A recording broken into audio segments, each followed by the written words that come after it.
You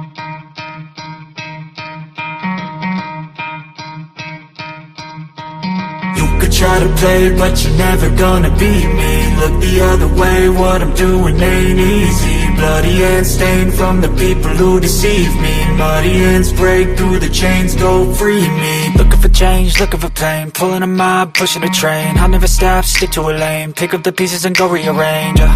I'll be the best above all the rest, put me to the test and expect nothing less, you check as I'm chess, what's happening next, yeah. He got the venom, a tangible weapon, no coming in second. This life is a lesson, he got a new engine, from pain it's a blessing. New focus, no guessing, just bold and obsession, all in his possession. You got their attention, I'll leave an impression and take a redemption. Just kill, no discretion, your mind is a weapon. 11-11, it's time for progression, You could try to play, but you're never gonna beat me. Look the other way, what I'm doing ain't easy. Bloody hands stained from the people who deceive me. Muddy hands break through the chains, go free me. People like sheep move feet, hurt it easy. You don't wanna be fast asleep when they scheming. Better stand tall, ready for a fight, believe me. When they try to change, you can say no, free me. So he's been looking for somebody who could save him, instead of searching inside for what they gave him. A strong will, strong mind causes mayhem. We could change the world, change times, rearrange them. Staying on pace, running the race. Life is a chase, I don't want a place, I wanna be first. Work till it hurts, dehydrated thirst till I'm in a hearse. High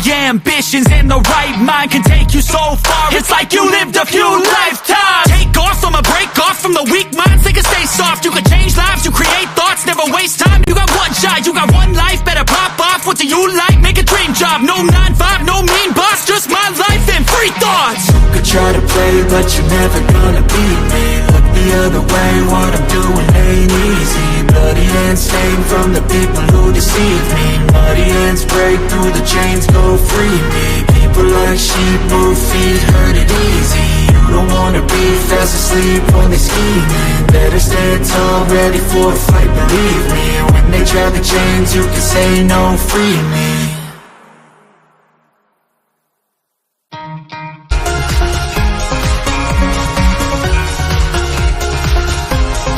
You could try to play, but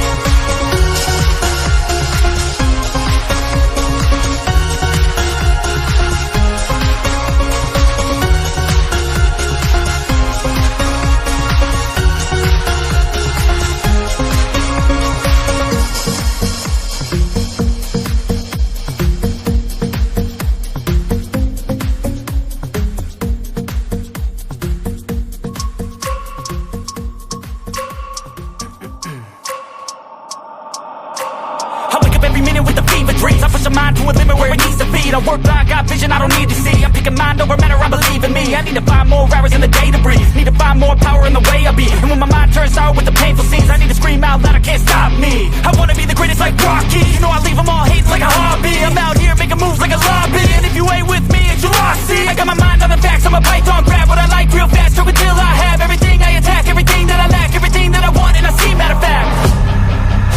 Cause I'm my own worst enemy. Only if I let it be.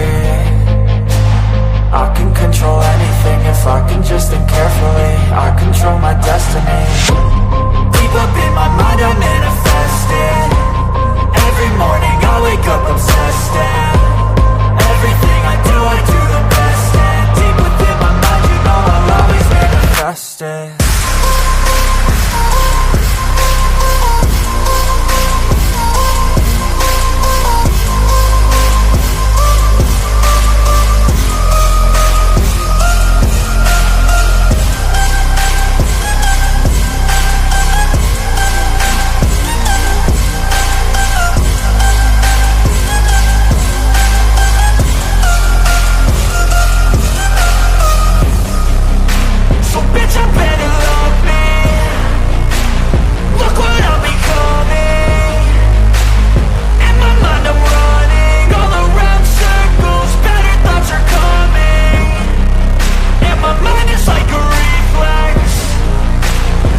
if I let it be.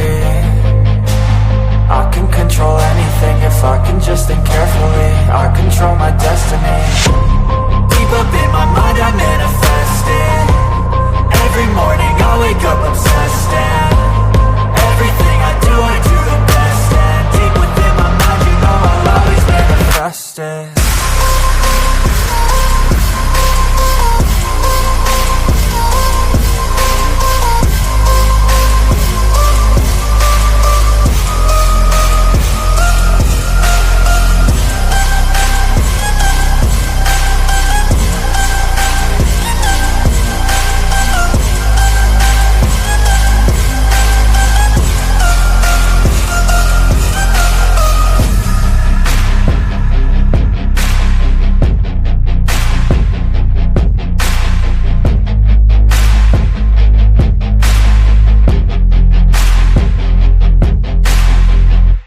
Good morning and welcome to my Mind Over Your Matter. My name is Rick, and yay for today.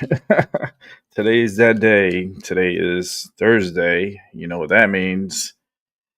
If you don't know by now, tonight at 7:30, live here on my Mind Over Your Matter, Tyson DeLacruz. And we'll debate about a couple of things. I got a couple of topics on my mind to talk about with him tonight, and whoever comes through in the chat, communicate, participate, and ask away, ask your questions you want to ask Tyson DeLacruz and we'll do our best to answer as much as we can. And without further ado, let's go ahead. I only got 2 and 2. I got 2 news articles and then 2 of the paranormal videos that I would like to watch. So let me go ahead and just set all this up. Who's happy that Jimmy Kimmel's fired? I mean, I don't care if he's fired or what. I mean, happy? I there's nothing that I could express myself because I don't watch the guy. So, I mean, what joy does that bring to me? I mean, it brings me some joy because he won't be passing propaganda and he won't be talking down on the president and trying to make the president look like a fool, and it's just not going to happen. So with that said, let me get this started real quick, and then let's see here. It's going to take a moment for us to get this here. It all takes a second. Here it is, Jimmy Kimmel, and let's get this right over here and start sharing it. Hopefully it got shared. Okay, here we go. ABC has suspended Jimmy Kimmel's late night show indefinitely. ABC is pulling Jimmy Kimmel Live indefinitely. Kimmel was going nuclear over this. He's furious. This is just despicable, disgusting. How can y'all cancel Jimmy Kimmel? I gotta leave the country. The folks who are complaining about canceling people are canceling people. The same people that bitched and complained about freedom of speech and cancel culture. Donald Trump is coming for our rights. It's more than half of this country voted for the criminal, still trying to figure out what happened. It is outrageous. It's a page right out of Xi's playbook.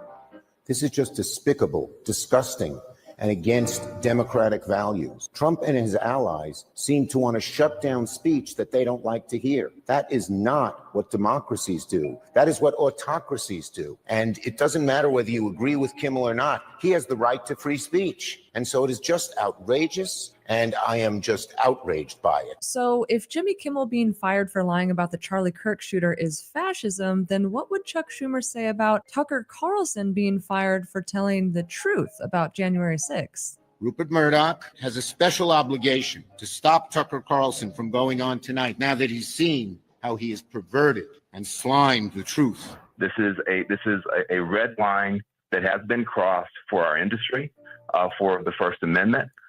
For the right of people to speak. There was nothing hateful about what was said, and even hateful speech is protected. This is not acceptable. Yeah. If you are going to run a media organization, it's called a news organization, you have to stand up to government bullying anywhere in the world, and certainly in the United States. Well, the job should be to speak truth to power, even when there are people who don't like the word truth anymore. So let me get this straight. The same people who invented misinformation, and don't forget its close cousin disinformation, to censor millions of Americans trying to get to the bottom of the COVID situation, are suddenly saying it's okay to push outright lies on national television? Jimmy Kimmel, they're trying to cancel Jimmy Kimmel. I'm sure you've heard the news by now, but I've been going through the internet looking for the clips to see what they're mad or upset about, and I can't find it. These are I can't find it. The one that got fired on there, I don't see propaganda. where that's even controversial. The guy's a comedian.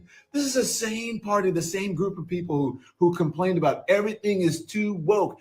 Comedians can't say anything. Nah, you don't like it, right? They're when killing you just comedy. To you. The folks. Right, let me pause this here because this guy's a fucking idiot. Now he doesn't like it on like when the shoe's on the other foot. And now you're the ones that are getting in trouble because of your stupidity. And you guys got fired because you're incompetent, couldn't even do your job correctly, and very one-sided reporting. That's why you got fired at CNN. And what you think Jimmy did last, like 3 nights ago, you know, talking down and trying to blame the shooter that killed Charlie Kirk, part of the mega party, and the mega and all this bullshit he was saying and spreading, like he was spreading misinformation. So why are we going to keep someone that spreads misinformation on public television, pretty much? You know, public television where everybody gets to watch him, which he didn't really have an audience. He didn't have like these big numbers and big ratings. No, he was really doing really bad. And the fact that, you know, it took Charlie Kirk to pass away to spark all these liberals to go crazy and expose themselves, and that you guys all got caught in a trap, and you guys are all suffering and crying. The same thing you guys did to Trump and all the Trumpsters and all the Republicans, the same shit you guys did to us. Guess what? Now it's being done to you guys, and now you guys don't like it, right? Now you're crying and bitching and fussing and, oh, they took away Jimmy. They took away, where's our free speech? Where's our this? Shut up. How about that? You know, it's just, I can't stand these people. The liberals, all they do is bitch and whine and cry. So let's give them some more. Let's watch a little bit more on this. And then we'll continue on with another news article. Who are complaining about killing comedy are killing comedy. The folks who are complaining about canceling people are canceling people. What does that tell you? That they don't believe in anything that they're saying, that they've said, that they have no core. All you cancel the Republicans, now you're going to cancel the Democrats. Their particular ideology or belief. Hey, 50-50, it's fair. They don't want to hear it. And that's the moment that we're in now. Another can be right back to you. For America. This should send a chill or a shiver up every American spine, regardless if you're a Democrat or a Republican. Shut up. Scary shit. Lamont, why you're not at CNN, Lamont? How come you haven't been hired yet, Lamont? Things that they deem to be negative didn't Elon fire you? Death of Charlie Kirk. That's I'm pretty sure Elon Musk fired you. To me, it reminds me of back in the day when you had to like rat people out because you believe that they belong to a certain we're supposed to believe party. what Lamont I thought said, America right? was beyond that. This guy's a fucking idiot. Going back to that time now. So let me get this straight. He's an Don idiot. Lamont is implying that saying that the shooter is one of them, meaning the shooter is MAGA, was just a joke? Wait a minute. Roll the tape. Let's see if there's a laugh track there. With the MAGA gang desperately trying to characterize this kid who murdered Charlie Kirk as anything other than one of them and doing everything they can to score political points from it. Wow, no one's laughing, and it sounds where's pretty the punchline? serious. Where's the Leave joke? it to Democrats to not even be able to recognize humor. You live in New York? Who are you? Don Lemon. You're a fucking moron, dude. Boom, roasted. Got him. The news about Jimmy Kimmel, I think, is a pretty watershed moment. I think we all need to be talking about. We actually, and it's not just a media story. I know you agree with me on this. It's not just a media story. It's a democracy story. It's a freedom of speech story. It's so many things. And I've been thinking a lot today about how I lived through years of answering questions from a lot of these network journalists, people who ask tough questions. Sometimes I was pissed off at them. That's part of what we do. And this is threatening that. Suddenly uttering falsehoods is a freedom of speech issue? Where have these people been for the last 10 years? Remember this photoshopped lady the Democrats hired to appeal to young men? The same people that bitched and complained for the last decade This about girl needs to freedom stop of eating. speech and cancel culture. She just needs to got stop Jimmy eating for a little Kimmel's bit. very successful late night show completely taken off She's the eating air too much. indefinitely because he said something that they didn't like. At the same time that's been going on, the president of the United States has been filing defamation lawsuits against major media outlets to the She's trying to make her that point. they just Your hands is settle not so gonna that help they you. don't have to have it drawn out in court. If you think that freedom of speech is protected in America right now, Who said you it are was? not paying attention. And Who when said you it actually was? listen to Jimmy Kimmel's comments, which I posted on my page, you can You have see that freedom they of are speech very to a mild. He's limit, not even making and you're fun not of Charlie threatening Kirk. and- He's and making fun of causing Donald Trump. chaos. These executives know that Jimmy Kimmel did not say anything outrageous, yet they are bending the knee to Donald Trump guy's because another they're step. scared of him. They're scared of retaliation or having licenses pulled. Two things are clear from this story. Number one, these big companies are not going to protect us. Independent media is more important than ever. But number two, Donald Trump is coming for our rights. It's not a hypothetical. It's not something that might happen in the future. It's Your happening rights? right now Whose rights? before our We all very have the same eyes. rights. Just like his dummy. buddy Jen Psaki, they make zero mention of Jimmy Kimmel lying about the shooter and saying the shooter was MAGA when the Charlie Kirk shooter was a deranged pro-trans leftist. I don't know what he said. I don't care what he said. I don't know or care what he said. He's a fucking comedian. He's a fucking comedian. You're supposed to be able to say whatever you He does want. not watch How Jimmy can y'all Kimmel. cancel Jimmy Kimmel? I gotta leave this country. What in the fuck is going on? I Who gotta cares? leave this I don't country care. I don't know because what he they said. I don't care canceled what he said. Jimmy He Kimmel. is a comedian. He is a comedian. So y'all gonna take anything he said serious enough to where ABC cancels Jimmy Kimmel? I love how liberals are finally realizing that She's so comedians can stupid. be canceled. You guys are about Or a 9 sh- years a TV too show late, that but I passes guess it's the thought that propaganda. counts. You're gonna Of course, act the like former crazy like Biden-nominated that? FCC Who cares about commissioner the says fucking that show? Jimmy Kimmel made, quote, no unfounded claims. But I understand Jimmy Kimmel is a satirist and a comedian. I saw the clip. He did not make any unfounded claims, but he did make a joke. Except the literally false claim about the shooter, which has no foundation in reality. You know, Scott Jennings, you were at this table last night and you defended free speech. Tonight, we are seeing the FCC chairman explicitly threatening a company over speech that they don't like. You're good with it or not? Well, I mean, Jimmy Kimmel's still free to speak. He just isn't necessarily free to do it on ABC, which obviously made a business decision. I see everybody rushing to blame the administration for this tonight. But you had Nexstar, which owns a bunch of ABC affiliates, and Sinclair Group, which owns a bunch of ABC affiliates, saying they were mad about what he did. I'm sure it generated massive numbers of viewer complaints into the affiliates. A smart TV person said the only thing you can't do in TV is piss off the affiliates. And I think that's what they did. So then why did Brendan Carr have to say, we can do this the easy way or we can do this the hard way? And then he went on to say that they can either censor Jimmy Kimmel or the FCC will have more work to do. And as you may know, Nexstar has business before the FCC. They have a deal to purchase another TV group, Tenga, for $6.2 billion. In order to do that, they need Brendan Carr. They need to get say, rid of yes, CNN. you may own more TV stations than is legally allowed right now. So there's Remember when Trump voters were using free speech arguments to prevent being purged from social media websites, and all these liberals were saying, Yeah, a "You lot don't of my have the shows right to got the taken First down Amendment. because of it's a it, too." private corporation." Are you really surprised that they Fuck the forgot that? Democrats and their Nexstar bullshit. already owns lots of TV stations. It wants to merge with Tegna, which owns lots of other stations. In order to do that, it needs Brendan Carr, the FCC chair's Talking about permission. fucking And it COVID, actually needs the FCC my to change show the got taken regulations down. entirely Get the fuck about how outta many here. stations an individual company Now they can want to own. cry and So bitch and Nexstar has moan all of this pending because business Jimmy before the government. got fired. Tegna also does. Who And gives there's a fuck another about big Jimmy? station owner called Sinclair that also has business pending before the government. So what do we know tonight? We know that both Nexstar and Sinclair called These up people ABC want this you to afternoon, feel like complained you, about like Kimmel, you have to and care said for they were them. yanking the show off Who their cares stations. for CNN? ABC Who subsequently cares yanked what the they show have to say? nationwide.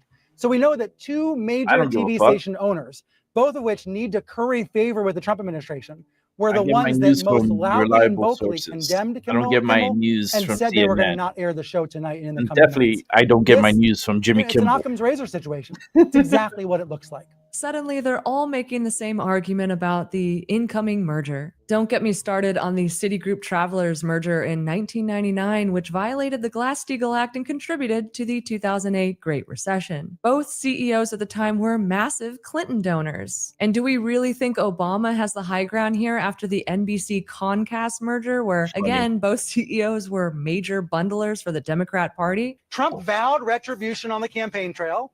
And he's getting it. He's getting it against entertainers Where and did he vow comedians. But for retaliation? every reaction, there is I would like a for him to counter point it reaction. out. Stephen Colbert has already been joking about getting hired somewhere else. Those jokes mask a very real intention, right? Where will he get picked up Why is instead? CNN If like Kimmel little parts bitches? ways with ABC, and again, Bill, correct me if I'm wrong, I think Kimmel's contract is coming due soon.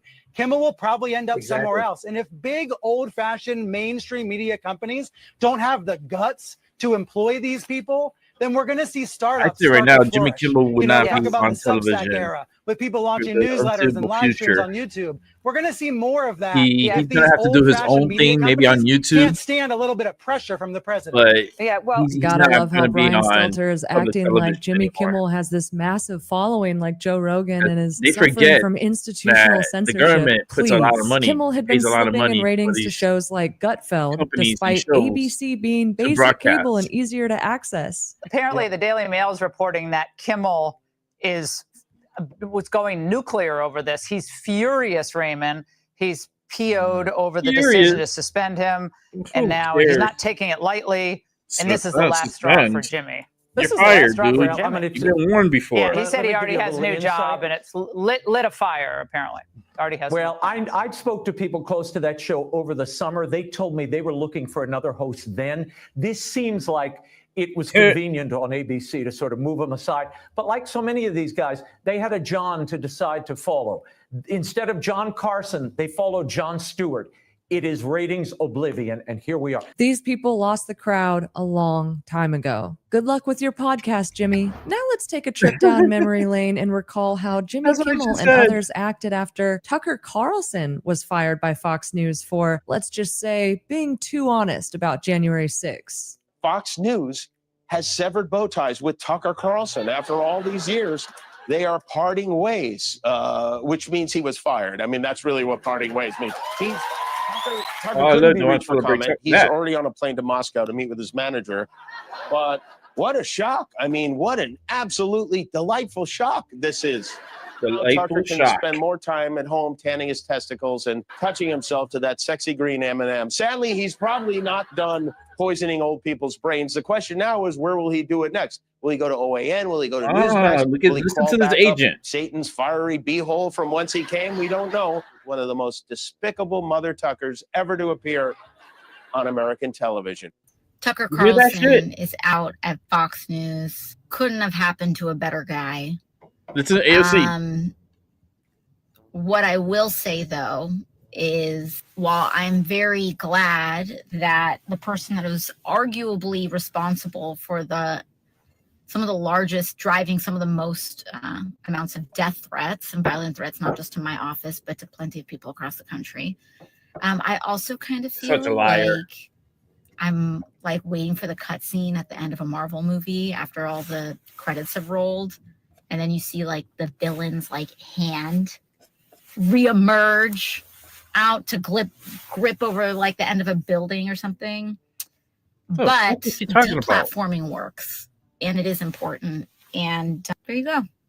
Good things can happen. And where were the libs before when the Biden administration was forcing social media companies to remove things that were true? They pushed us super hard, like my show, to take down things that were honestly were true, right? I mean, they basically pushed us and said, you know, anything that says that vaccines might have side effects, you basically need to take down. And we're not allowed to sue. We're not going to do that. Like we're And I clearly wish not I going could to do that. form the biggest class is action lawsuit against inarguably Who true. is they? And Google. Who's telling you to take down things that Yeah, it was that talk people. about vaccine side effects? It was people in the Biden administration. I I think could sue the these shit out people of from the them. Biden administration would take a lot of call money. up our team and like I would need like scream at them, Elon curse, to back and me it's up. like, Wow, Kimmel, such a champion of free speech all of a sudden, basically called for people who are skeptical about the vaccine to not receive ICU beds, i.e. to die. Dr. Fauci said that if hospitals get any more overcrowded, they're going to have to make some very tough choices about who gets an ICU bed. That choice doesn't seem so tough to me. Vaccinated person having a heart attack, yes, come right on in, we'll take care of you. Unvaccinated guy who gobbled horse goo, rest in peace, Wheezy.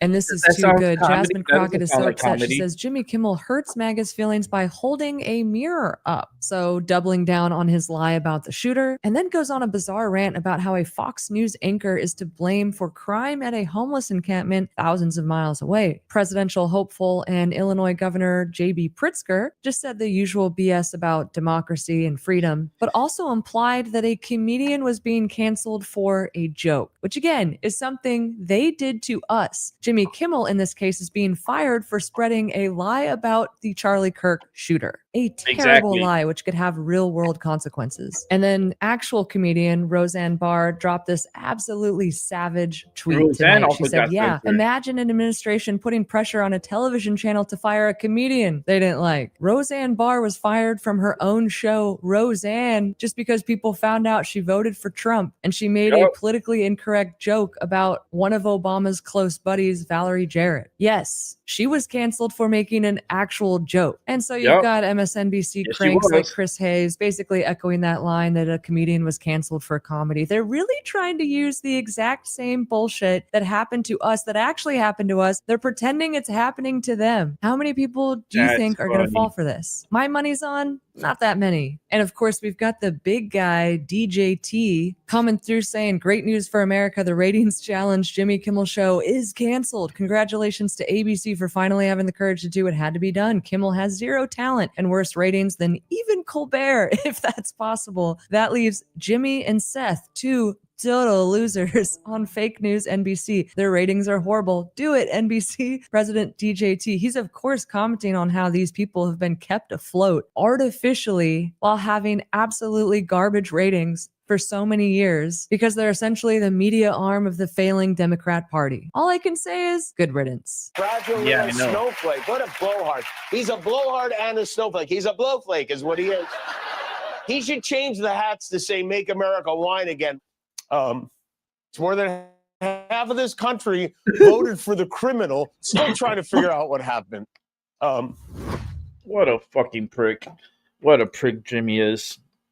Hypocrite, two-face.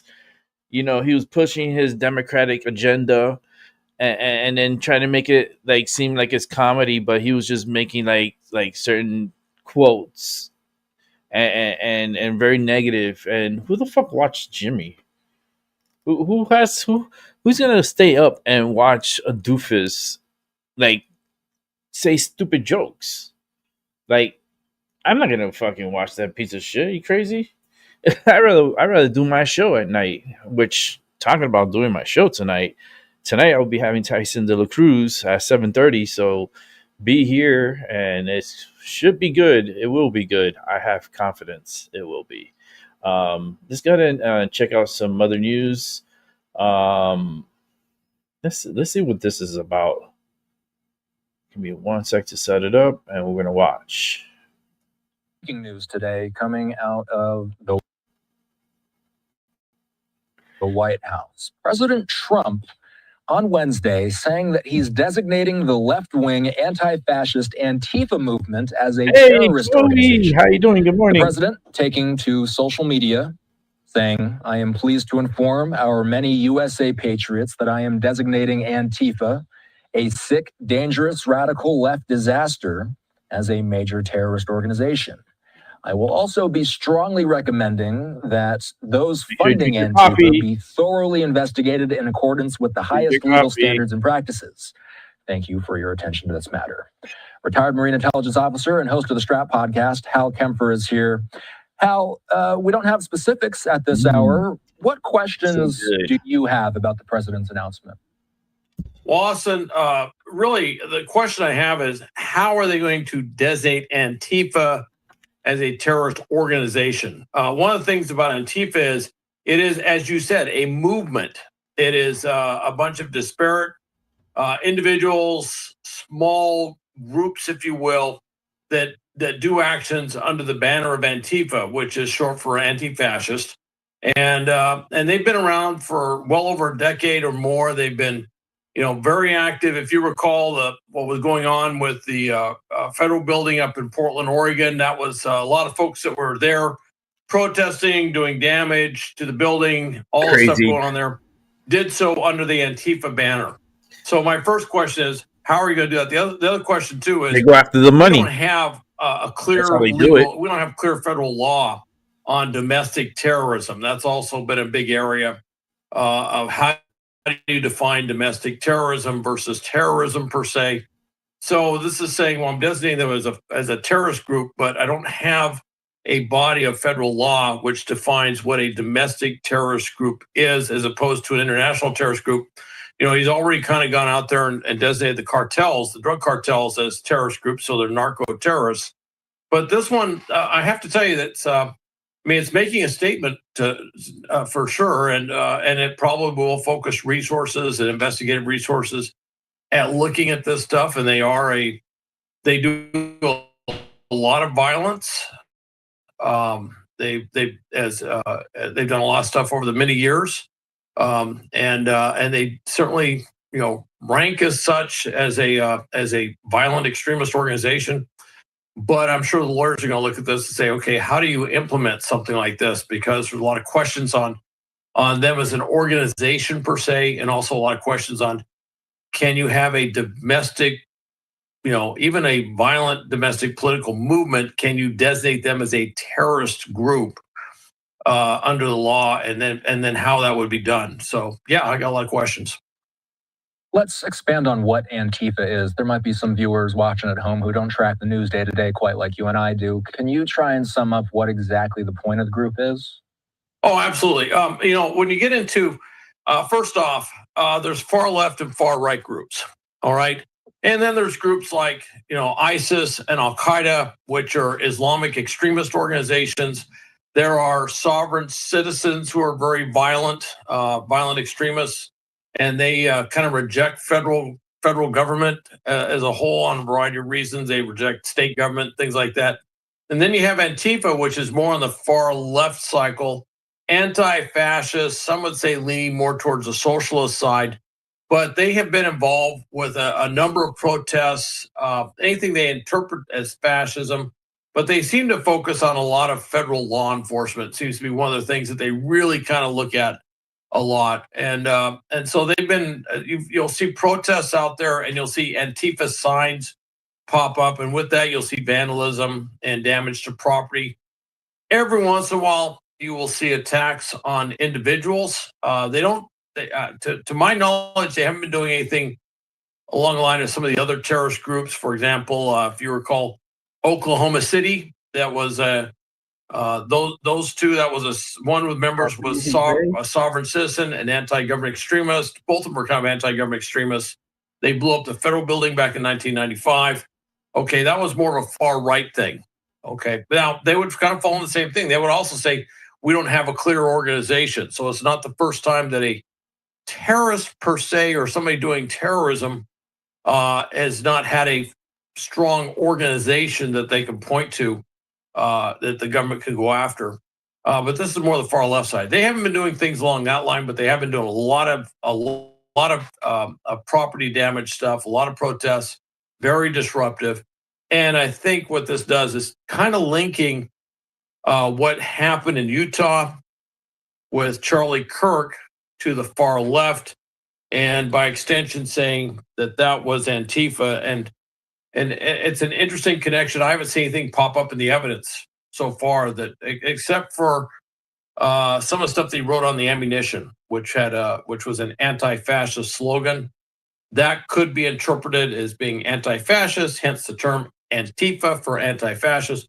One could make a connection there, but I think that's pretty much where we are with this, presidential decision, if you will, to designate them as such. And then again, the other question is, does Congress have to do something? Because when I go back to, 5, 6, 7 years ago, there was congressional action to go after Antifa. And this is not the first time that President Trump has talked about designating Antifa as a terrorist organization. He talked about this back in 2020, and it appears that maybe whatever he did back then was undone on the Biden administration. So now he's having to go back and redo it.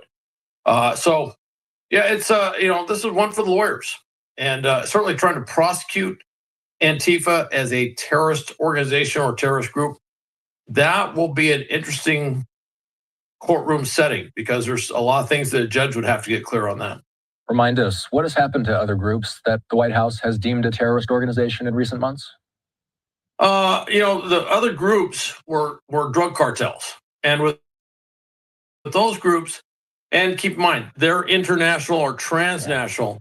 So they've been doing things such as with loads of drugs coming across the Caribbean, they have done direct strikes. They have done strike missions. Now, the question on Antifa would be, okay, if they're designated terrorists, could you do some sort of strike mission on them? And I think that would be a lot more difficult to justify, because A, it would be on U.S. soil. And as far as I know, most of the Antifa members are U.S. citizens.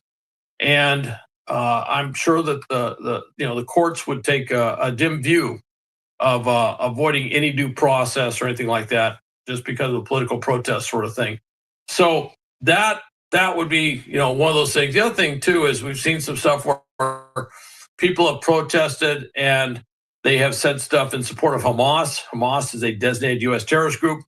There have been some moves to link those protesting for Hamas against Israel as terrorists themselves.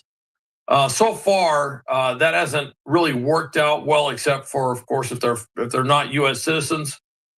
They have been, as we have seen, they've been accelerated into being deported back to wherever they're from or somewhere overseas. So that has happened as well. But theoretically, you take it to the nth degree, you say they're terrorists, but you'd still have to show a clear and present danger in order to do some sort of direct action thing on these terrorists. They'd have to be engaged in something where you still have to follow the rules of force in terms of, or the escalation of the use of force in terms of whatever's done. It makes you think, huh? There's going to be a lot of changes going on, the White House and our government, and dealing with like domestic terrorists like Antifa and the LGBTQ group. There's a lot of internal terrorism going on for sure. And this country is polluted all over with them. And how are we gonna solve these issues, right? Because Democrats, they don't like to talk, they like to fight. That's all they do, is fight and try to push their narrative and get things only their way, and it's only gonna be their way.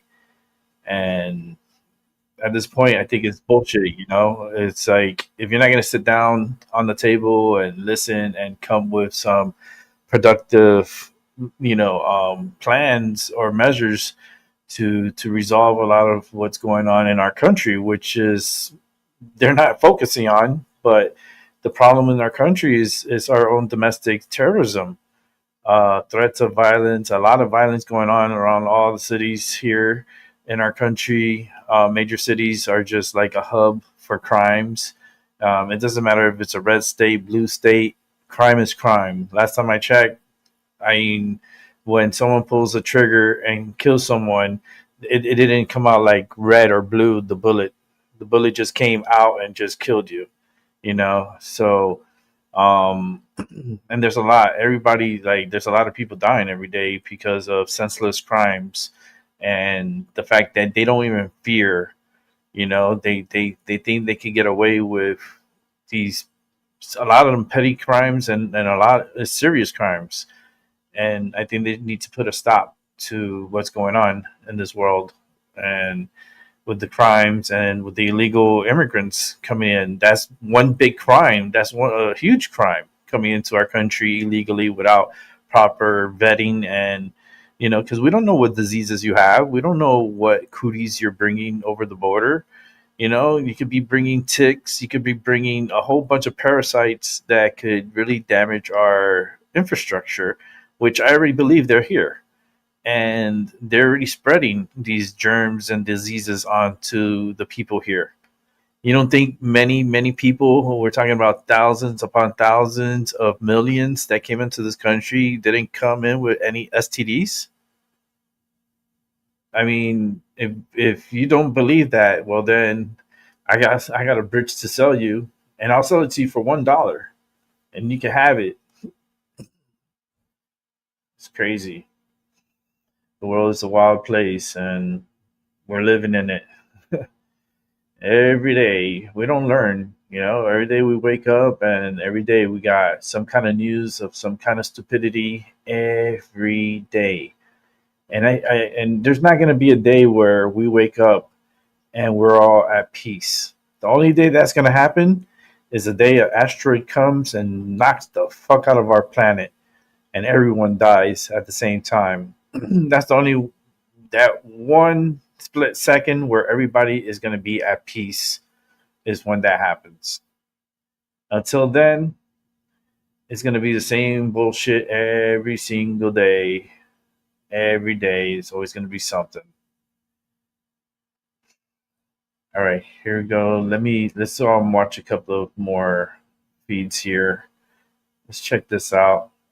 We're going to have a succession of videos to watch. I got 1, 2, 3, 4, and then we're going to go into the paranormal videos. So with that said, let's go ahead and check out this feed here. Authorities say the body of 21-year-old Demartravion Trey Reed was found hanged from And a Black tree Lives by Matter a too. faculty member near Seven. the pickleball court. That's another organization Word that's spread like quickly domestic throughout the terrorism. Cleveland campus, leaving students Where's Black and Lives others Matter when you concerned need and them? worried. Well, because I am a Black student, hearing that happened to another Black student, it really made me feel, it's make me feel unsafe. I do have to walk to class, and I like to go walk on the track. I believe And it Israel would be heavy plays to know like a what big role in what's Local going and on. state investigators immediately started looking into the incident. DSU Police Chief Michael Peeler says investigators found no evidence of foul play. But pending an investigation, further investigation, and also from the medical examiner's office, we won't have more information until that part has been done. And members of Reed's family are insisting on a thorough investigation. Please, please, please, please do your research on this. Do not let them sweep nothing else under the rug. Enough is enough. University President Daniel Enos says the discovery left him heartbroken as he extended his condolences to Reed's family and friends. He added DSU would help students, faculty, and staff with the grief. So what, he committed suicide? I mean, I feel like that's an incomplete story. Maybe we could get let me see, how long is this one? Let's continue the story. Let's get more. Confusion on campus. It's really no, I can't speak to her no more. A tight-knit community trying to piece together the unthinkable. It's an ongoing investigation. Trey Reed just started college at Delta State University, a freshman. His body was discovered hanging from a tree. Found hanging from a tree in the middle of campus. There's no evidence of foul play. No Black person is climbing up no tree, putting no rope around their neck and hanging themselves. Maybe they People did. are not buying it. This happened in a community. I mean, they don't just have cameras? 20 minutes from where Emmett Till was murdered. Black people are being lynched. The Shade Room is on Lynched. it. We're looking at the campus and their security systems, and what we found when we took a closer look at what's around those pickleball courts where his body was found. I'm Justin Carter. This is TSR Investigates. But before we get into it, roommates, for more TSR Investigates, make sure you like this video and subscribe to the Shade Room's YouTube channel for new weekly episodes of this show and more. At approximately 7:05 a.m., the university police was notified of what appeared to be the body of a black male hanging from a tree central campus near the DSU pickleball court. We later identified the male subject to be 21-year-old DeMar Trevion Reed of Grenada, Mississippi. DeMar Trevion Reed, or Trey for short, I just spoke to his father, who says that the family right now, they're putting their money together to get an attorney. He also is asking that nobody share video or pictures that's circulating right now on social media of Reed's hanging body, if seemingly it's still under high up investigation. in a tree. Trey Reed's mother, though, she's been vocal off camera and just said that she spoke to him last Friday. He was excited, eager to begin his freshman journey at Delta State University. She had no idea, though, it'd be so short-lived when she got the call Monday when they told her her son committed suicide, and just hours before the university's big centennial celebration. The word got around fast, and so did the speculations. Claims that Trey Reed had broken limbs when he was found. Claims, though, that the coroner's office just last night is refuting. That my cousin was found hanging from a tree, and they trying to rule it as a suicide. A video that got 1.7 million views on TikTok. He says that he's Trey Reed's cousin, but we spoke to his father, who says he doesn't know him. The Shade Room has not been able to independently confirm that it is in fact his cousin, but his video certainly has been causing a stir on social media. You seen the reports, and This says the father doesn't even know him. Bruised.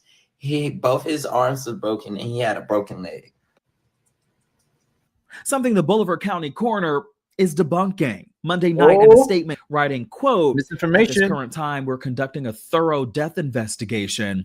Based on the preliminary examination, we can confirm that the deceased did not suffer any lacerations, contusions, compound fractures, broken bones, or injuries consistent with an assault. Misinformation. At this time, there is no evidence to suggest the individual was physically attacked before his death. The remains of the deceased are in the care of the coroner's office and will be transported to the Mississippi State Crime Lab for an autopsy. Without When they video try to talk evidence, about ain't no foul play, and shit, that bitch not can't lynching say what- themselves publicly. Is you crazy? What the?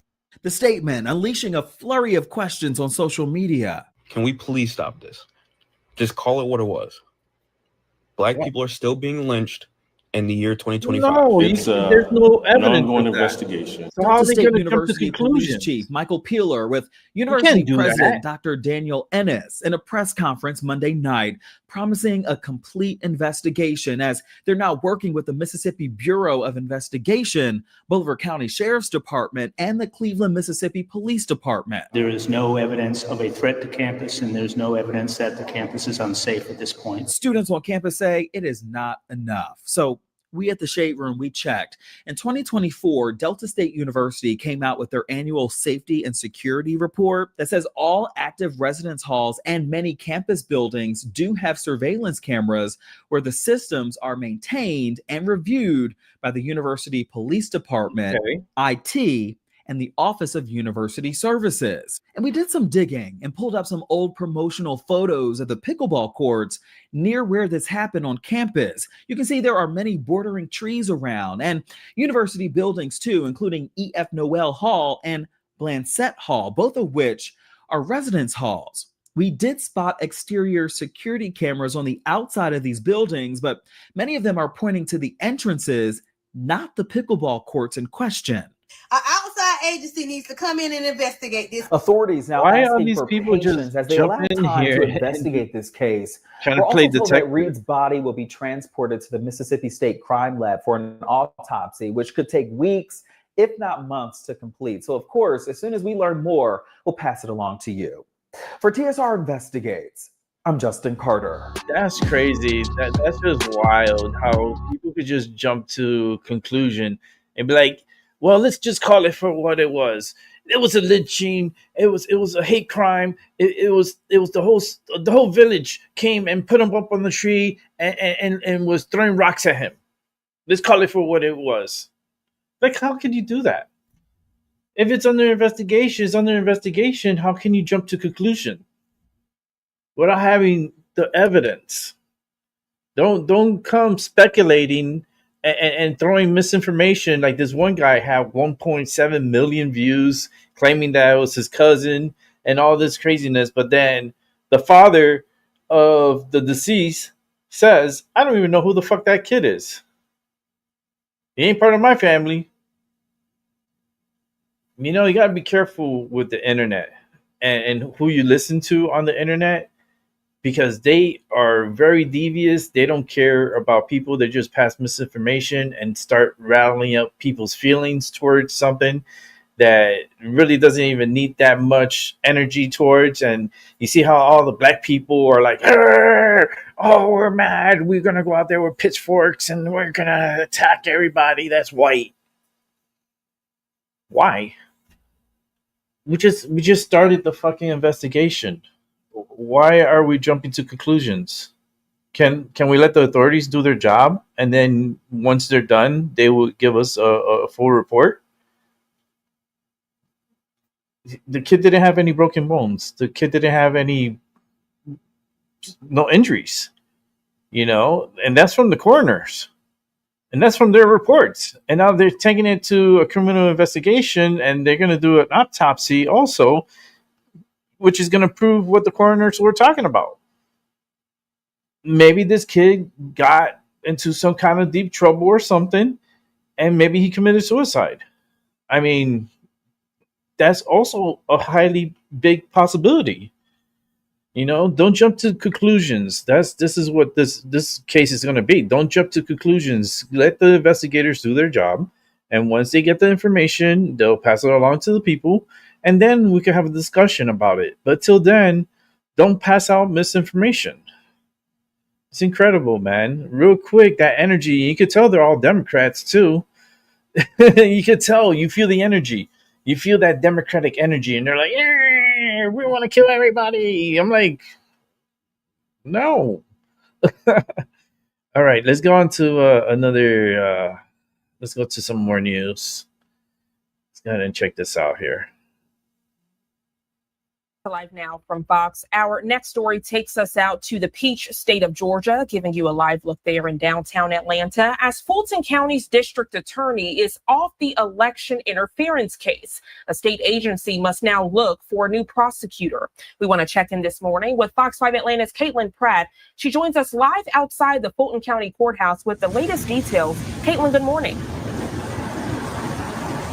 Good morning to you. Yes. Okay. So this has been an ongoing case. That's for sure. Let's rewind to December when the district attorney here in Fulton County, Fani Willis, was removed from the case, the election interference case dating back to 2020.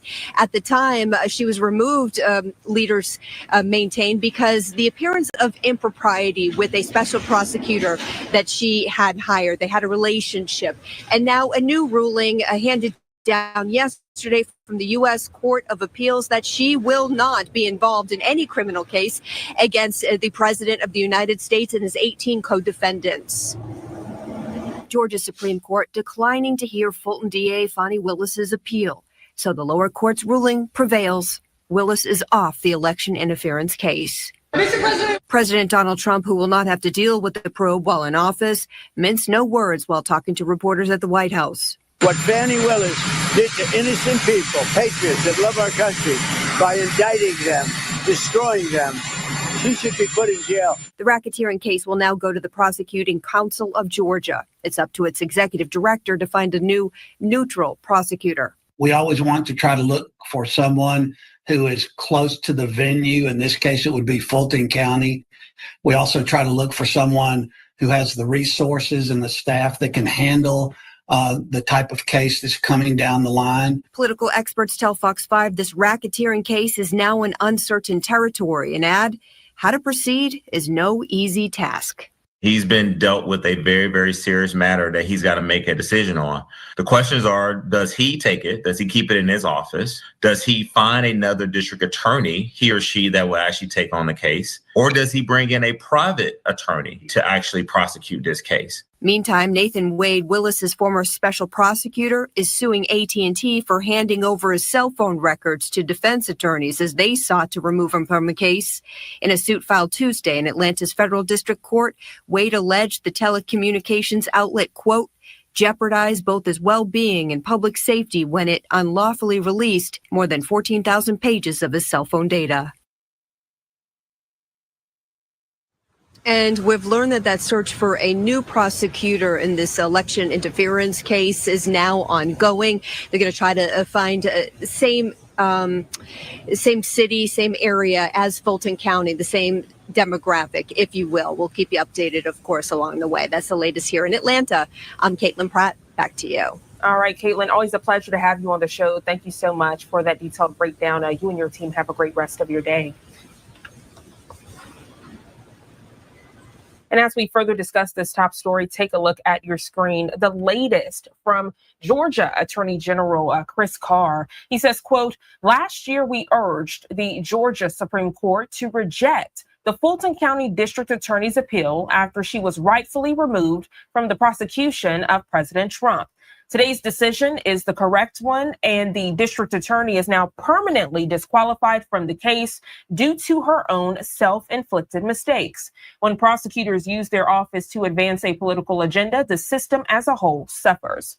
Carr goes on to say, quote, it's why we supported the creation of the Prosecuting Attorneys Qualifications Commission to ensure acts of misconduct are addressed and those who fail to uphold their duties are held accountable. He concludes this statement by saying, quote, lawfare of any kind cannot stand. Of course, we'll continue to follow this news alert right here on Live Now from Fox. I guess.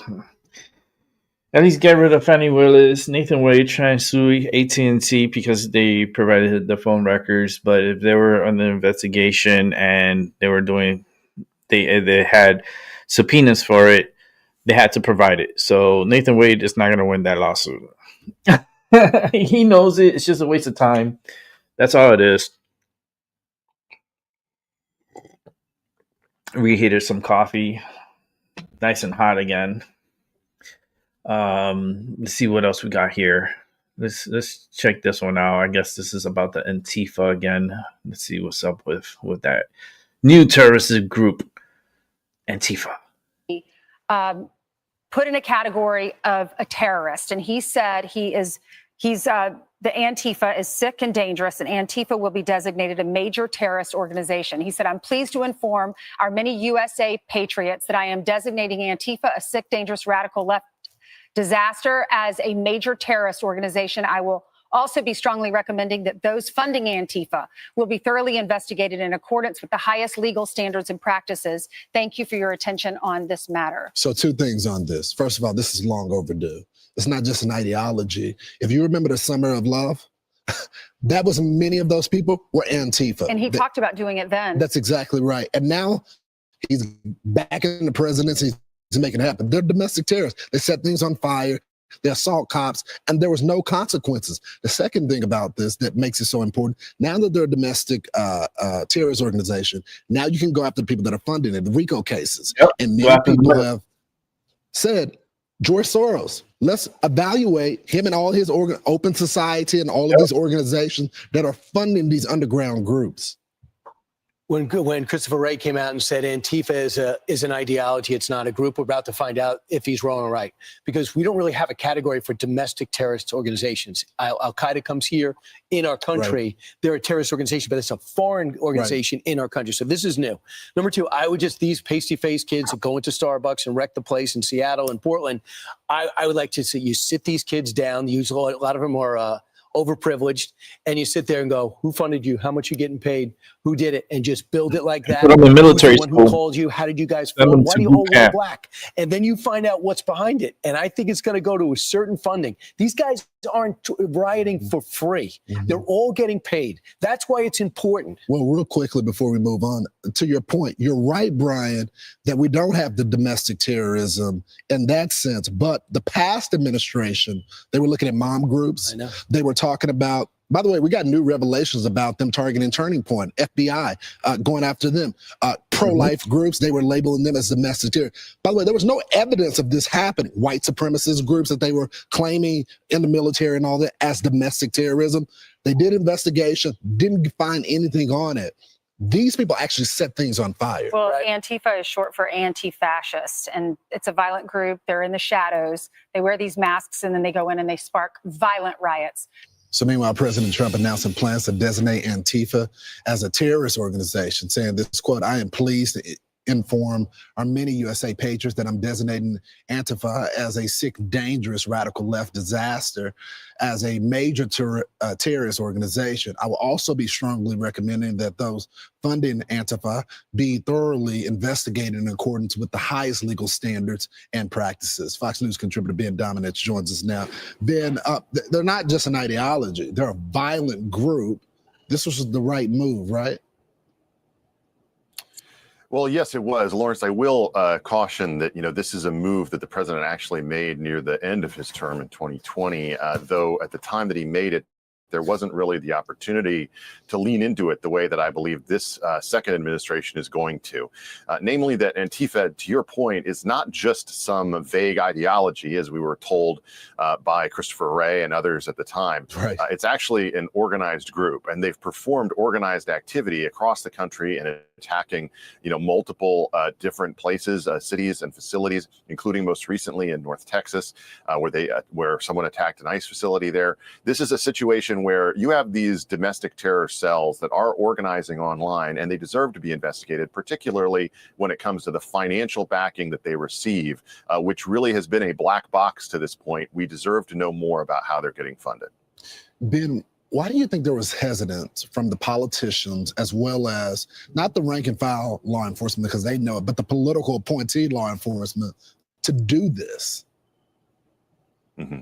Well, I think that one of the things that has been an item of awareness for quite a long time is that this last administration under Joe Biden leaned heavily into targeting various conservative groups, right, Christian groups, and the like for all sorts of investigation, really, I think in many instances abusing their power and framing them falsely as white supremacist groups and the like. And I think that this administration is basically saying, look, you took your eye off the ball. Those groups were never a threat to the American people. They never represented an actual violent threat. And instead, you persecuted them. We're now going to use the full force of the law to go after the people who really do represent violent threats across the country. And I think this is part of a stepped up attitude. And frankly, if Democrats want to defend Antifa and go down that road, as I saw David Axelrod and others suggesting this was going to be some kind of political witch hunt, incredible. I think that more power to them. I think it's absolutely detestable. And the truth is that anyone who wants law, order, and a non-chaotic streets in our cities across the country should be in favor of knowing more about what Antifa is doing before they do it. Yeah, they had no problem arresting the praying grandma in the Capitol, but the people that are setting buildings on fire. Let's not go too far. Ben Dominich, thanks so much for joining. Good to be with you. I'm Steve Dusey. I'm Brian Kilmeade. And that means Lee Earhart. They And were click going here after to grandma subscribe. and grandpa that was going to church and doing the right thing, and they were targeting those individuals. But the ones that were committing the crimes and doing the dirty work with the money, it's just follow the money. That's all I can say. Follow the money, and you'll find your answers and who's funding all this craziness. And the fact that the Biden administration really censored the fuck out of YouTube, Facebook, all your little apps were all heavily censored. Like I would say over 30 shows of mine taken down because of the COVID bullshit. Yeah, I think there should be like a big ass class action lawsuit against YouTube and sue the fuck out of them for taking down the videos and information that we were sharing with each other that was true and we were reporting on it. And the fact that YouTube, wants to be the judge and jury and not even give you a chance because like, oh, you can review it and you could appeal it. But then if you could appeal it, they still deny it no matter what, without even speaking to anybody. It's like you're just being reviewed by AI. AI is set to just delete, and they don't even give you a fair chance to argue your case. It's just, I have my problems with them. Oh boy. Okay, so let's go ahead and we got two. I got one of Hannity. Then I have Tyson DeLacruz, and then we're gonna go watch two of the paranormal videos, and then we're done for the early show, the Wake and Bake. But I'm talking about bake. I have it right here. I have one rolled up. I smoked a little piece that I had from yesterday. Smells good. And let's go ahead and check out Hannity. See what he has to say. Now, President Trump, he did react to this news on Truth Social, writing in part, quote, "Great news for America. The ratings challenge. Jimmy Kimmel's show is canceled. Congratulations to ABC for finally having the courage to do what had to be done. Kimmel has zero talent and worse ratings than even Colbert, if that's possible." Now, the left already, starting with Humpty Dumpty, fake news, CNN, J.B. Pritzker, Gavin Newsom, predictably claiming this is conservative censorship. The MAGA crowd, Donald Trump got Jimmy Kimmel. That is false. I can't find a single prominent conservative voice in the country that even remotely wanted or hoped or was pushing to get Jimmy Kimmel taken off the air. Nobody, it just was simple. People changed the channel. They didn't watch him. Not one person can I think of. Maybe there's one, but I can't think of them. Now, truth be told, Jimmy Kimmel's show was failing spectacularly. I've seen the ratings. They're awful. His ratings are far below even that of Stephen Colbert, who was canceled. Now, why, you ask? This is supposed to be a late-night comedy show. It has become nothing more than nonstop, never-ending hate Donald Trump. That's the show. As a result, the ratings have been in the sewer. It has been spiraling downwards for years. And once the ratings go down, revenues go down as well. They go hand in hand. In other words, Jimmy Kimmel simply failed at his job. He lost his audience, then he lost revenue, and then stations, groups, they had enough after this comment, about a husband and father of two. They said enough's enough, low ratings, no money. What's the point? And that is the predictable outcome in television.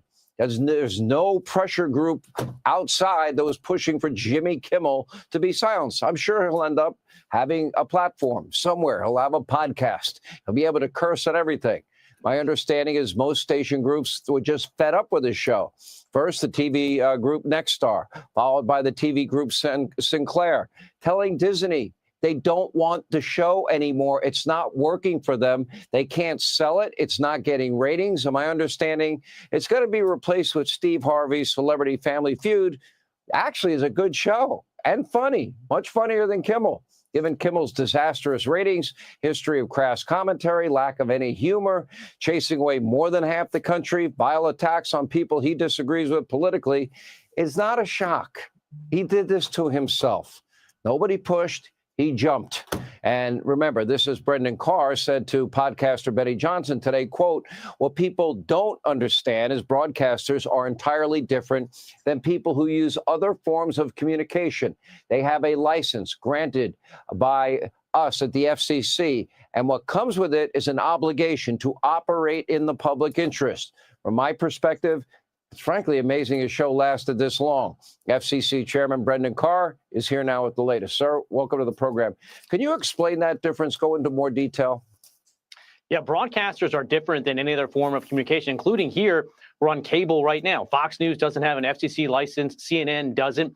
But ABC, CBS, NBC, those broadcast stations do. And with that license comes a unique obligation to operate in the public interest. And over the years, the FCC walked away from enforcing that public interest obligation. I don't think we're better off as a country for it. But look, President Trump ran directly at these legacy broadcast outlets, and he exposed them to these market forces. And a lot of these affiliate groups said, to your point, we're tired of carrying this stuff. Late night shows, something's gone seriously awry there. They went from going for applause, from laugh lines to applause lines. They went from being court jesters that would make fun of everybody in power to being court clerics and enforcing a very narrow political ideology. And Nexstar, as you noted, stood up and said, look, we have the license and we don't want to run this anymore. We don't think it serves the interest of our community. Sinclair did the same thing. So there's more work to go, but I'm very glad to see that America's broadcasters are standing up to serve the interests of their community. We don't just have this progressive foie gras coming out from New York and Hollywood. And there are plenty of other platforms. I mean, I think he'd be a perfect fit, for example, at Fake News CNN, considering he really didn't ever want to do a comedy show. He wanted to do a news show with, maybe a dose of what he thought was funny for a very limited, small audience. What's interesting, Brendan Carr, as I look at the media landscape out there, I want to get your thoughts on this. Even the broadcast channels and the cable channels and newspapers around the country, if you look back to the last election, they did everything to smear, slander, attack, besmirch Donald Trump day in and day out. The Department of Justice was weaponized under Biden and Harris. They threw everything they had at this man. And guess what? He still won. And I said after the election that the legacy media died, because if they had any impact, it's long gone. And I think they have lost the trust of the American people because of the very reason you're describing. Do you agree with that? Yeah, look, I mean, President Trump ran against immense odds. These legacy media outlets threw everything at him, almost every single hoax imaginable, right? Biden is sharp as a tack, burying the Hunter Biden laptop story, the Russia collusion hoax. And most politicians would have just gone along with that narrative or not fought at all. But President Trump punched back. And when he did so, he was standing up for the American people that simply don't trust those outlets anymore. We at the FCC are going to enforce the public interest obligation. If there's broadcasters out there that don't like it, they can turn their license into the FCC. But that's our job. And again, we're making some progress now. Do you believe, based on the list that you just gave us, that broadcasters that had a particular agenda were trying to use the license that they were granted, not in the public interest, but to advance a political cause? I think and so. Is that an in-kind donation? I think there's evidence of that. Look, running a narrow partisan circus, whatever the public interest means, it's not that. And we are working to reinvigorate that. This action today by Nexstar and Sinclair, frankly, it's unprecedented. I can't imagine another time when we've had local broadcasters tell what we call a national programmer like Disney that your content no longer meets the needs and the values of our community. So this is an important turning point. And frankly, speaking of that, obviously, Charlie Kirk set out to change the country, to change the culture. And the results of his work are continuing to produce results. And that's a good thing. I found the comments of Jay Leno, who I always thought was very funny. He took on all comers. He went after the left. He went after the right. He went after Republican presidents. He went after Democratic presidents. His goal was to be funny, and I always thought he was funny. And he raised the question when Colbert got fired, why would you purposely alienate half of your potential audience by just being one-sided? I thought it was a great question. I'm not sure why some of these quote, late night comedians that aren't really funny to me, why they didn't do it. And then it's interesting to watch somebody like Bill Maher, who had interviewed Charlie Kirk, basically say he was heartbroken and sick over what had happened to him. Didn't hear from a lot of these guys. Yeah, I mean, you can't avoid ratings. At the end of the day, the market is going to be undefeated. And a lot of these corporations, Disney and Comcast, they had been protecting and frankly subsidizing this content. Again, once President Trump smashed that facade, he gave a permission structure to local broadcasters to finally stand up. And when you're losing money, in the case of Colbert, reportedly $50 million, that's only going to go so far. And the same thing with Kimmel. They're now facing the consequences of the choices that they made to appeal to a very, very narrow audience. Again, you can do that. You can start a podcast. You can go on YouTube. But if you're going to have a license from the FCC, we expect you to broadly serve the public interest. Okay. We really appreciate your time. Brendan Carr. Thank you, sir. Hey, Sean Hannity here. Hey, click here to subscribe to Fox News. Fox is here. I mean, they did their job. They had to protect the people, and false information and propaganda programming is not needed in American airwaves. Okay? Like what Jimmy Kimmel did, it was despicable, but the left, they don't see it that way. They're like, he's a comedian. What did he say that was funny? Let me know what has been funny on Jimmy Kimmel for the past decade. I'll wait. What was funny about him? I don't see it. I don't hear it. Crickets. So with this said, we're gonna go on to watch Tyson DeLacruz now. So sit back, relax. Tyson will be here tonight at 7:30. So please come through and watch and interact with Tyson. That's the purpose of him coming on to the show, is for interaction. Without further ado, let's go ahead and watch Tyson DeLacruz.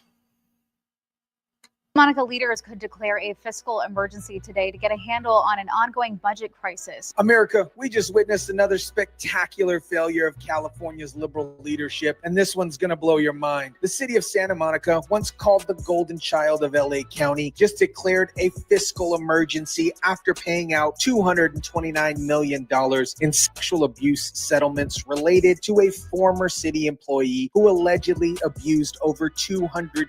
But here's the kicker. While they're crying broke from these massive payouts, they're still pushing forward with ambitious climate initiatives and demographic policy programs that will cost taxpayers millions more. This is California liberalism in a nutshell. Bankrupt cities still virtue signaling while their residents suffer.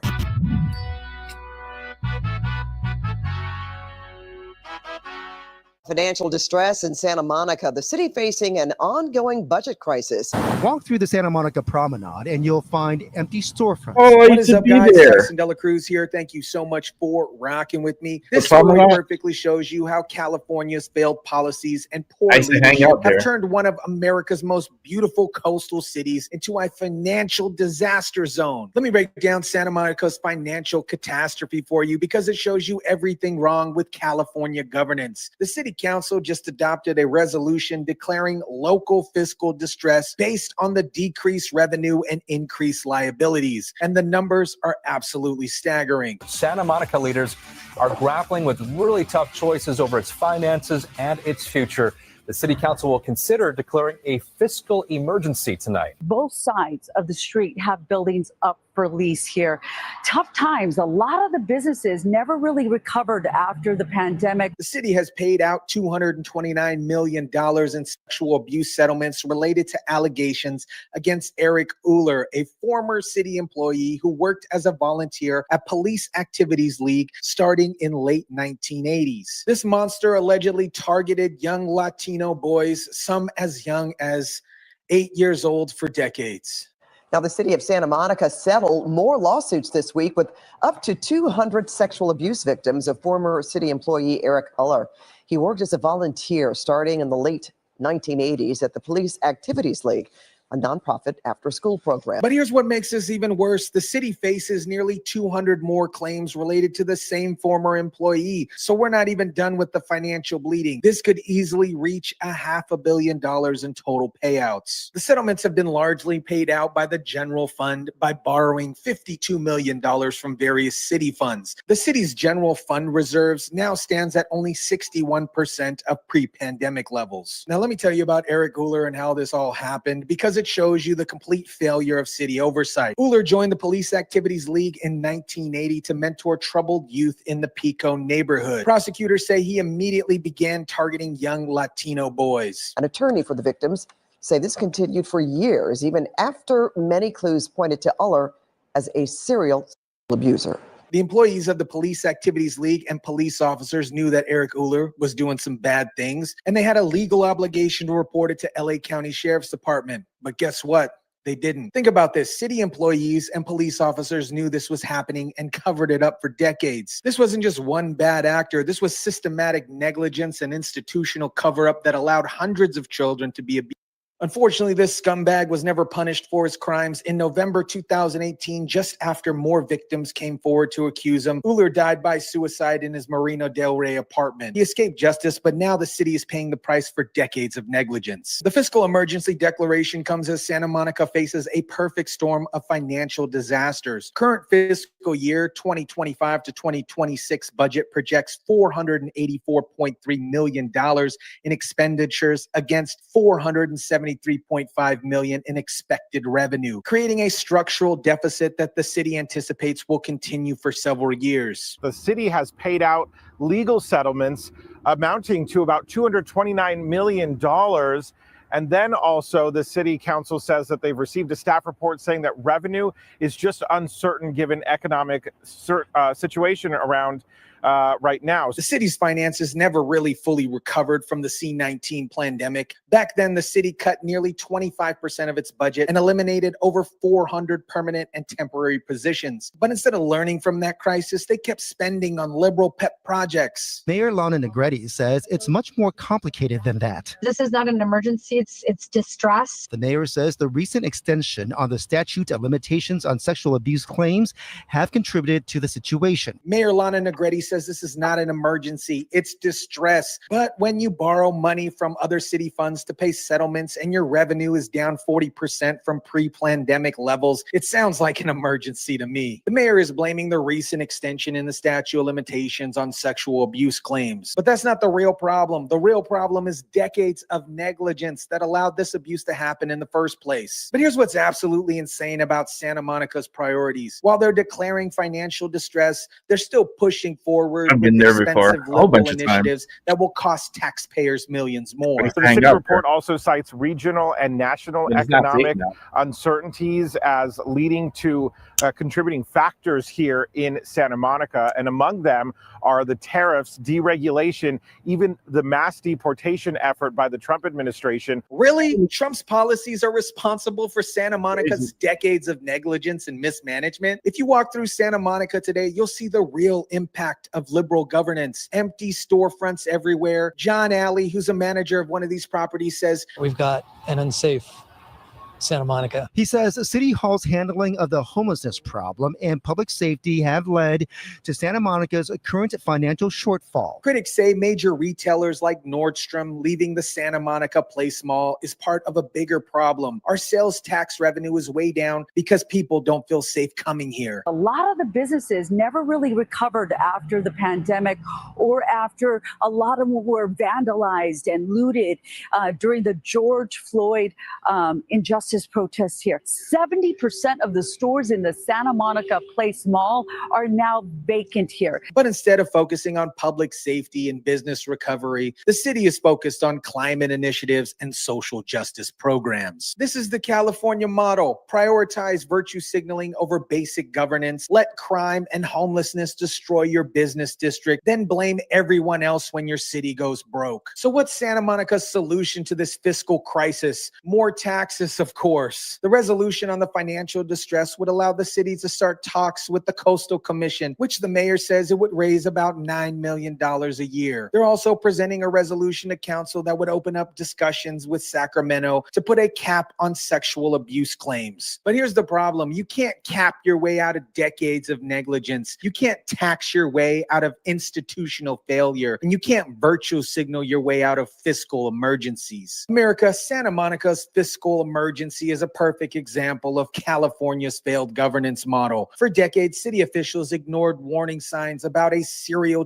abuser, covered up his crimes, and failed to protect hundreds of children. Now they're paying $229 million in settlements with 200 more claims pending. But instead of taking responsibility, they're blaming Trump's policies and asking for cap on victim compensation. Meanwhile, they're still pushing forward with expensive climate initiatives and social programs while their business district is 70% vacant and residents don't feel safe walking the streets. This is California liberalism in action. Virtue signaling while your city burns. Blame others for your failures. Tax residents to pay for your negligence and never take responsibility for the consequences of your policies. Santa Monica was once called the golden child of LA County. Now it's a fiscal disaster. The children who were abused deserve better. The taxpayers footing the bill deserve better. And the residents living in the consequences of failed leadership deserve better. Let me know what you guys think about this. Drop it down in the comment section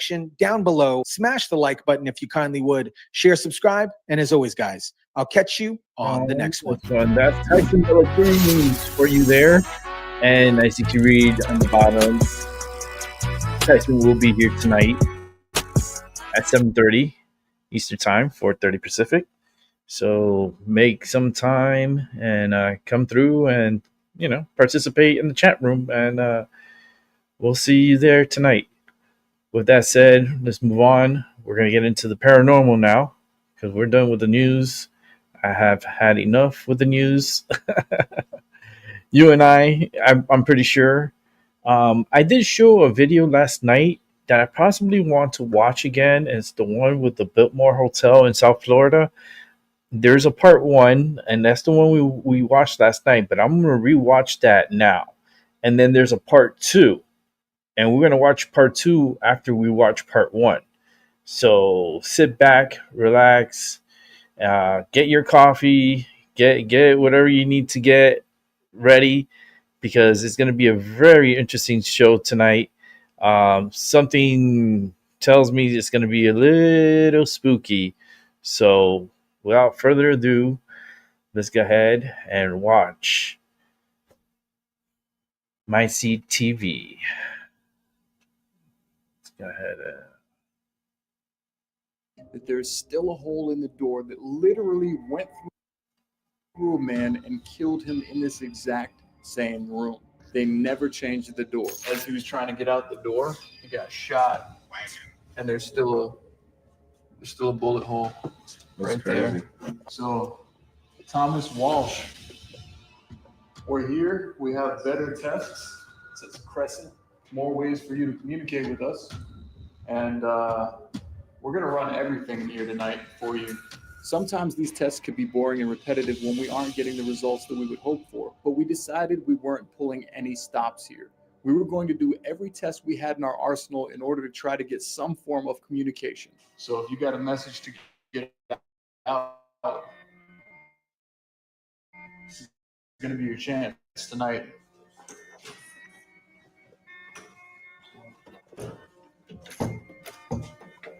Hello. Thomas, remember me?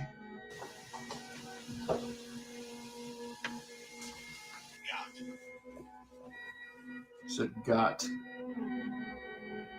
Yeah, and this place is fit for about $1, huh? Oh yeah. This is living presidential right here. Yeah. When was this place built? I think like either the early 1900s or the late 1800s. Oh, it says got drunk. Oh. Yeah, I'm they sure said it you was a did. spot. Dude, this was a mobster hangout. It just says got drunk on the obelisk. It's a spot where they would illegally consume during Prohibition, right? Not haze. Got drunk, not haze. No weed. Yeah, no weed. Day. Okay. You gotta give me something better than that. I need to know that you're here. There's a balcony over here too. I peeked out on it already. Yeah, I was out there last time. I don't like heights. Yeah, I know. Who's that? There was already weird things happening during the initial walkthrough. I mean, lights turning off and on their own, strange noises, creaks, pounds, knocks, all these different things that were occurring around us. What happened? Did you see that one flash up there in that room? No. Did a light just flash? Yeah, I have to review it, but I just saw Did you get it on camera? I'm pretty sure, yeah. As I was trying to unlock the balcony door, I heard Colton say, "What was that?" I don't like heights. Yeah, I know. What was that? What happened? Did you see that one flash up there in that room? No. Did a light just flash? Yeah, I have to review it, but I just saw Did you get it on camera? I'm pretty sure, yeah. That was a trip. I didn't see it. I thought it was this. That's some steep ass stairs. Let me check this out. Master? You want us to go to the master bedroom, maybe? Closet. Master. You hear that? Master. You hear that? Yeah, I did. Did you just hear that door slam up there? It said master. Wait, can we proceed with caution for a minute? Hello? This reminds me when I was walking behind you. Scratch out. Yeah.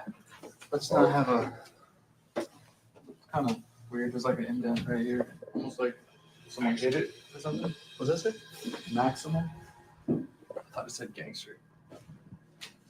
Oh, so yeah, this is the access to that little walk around thing.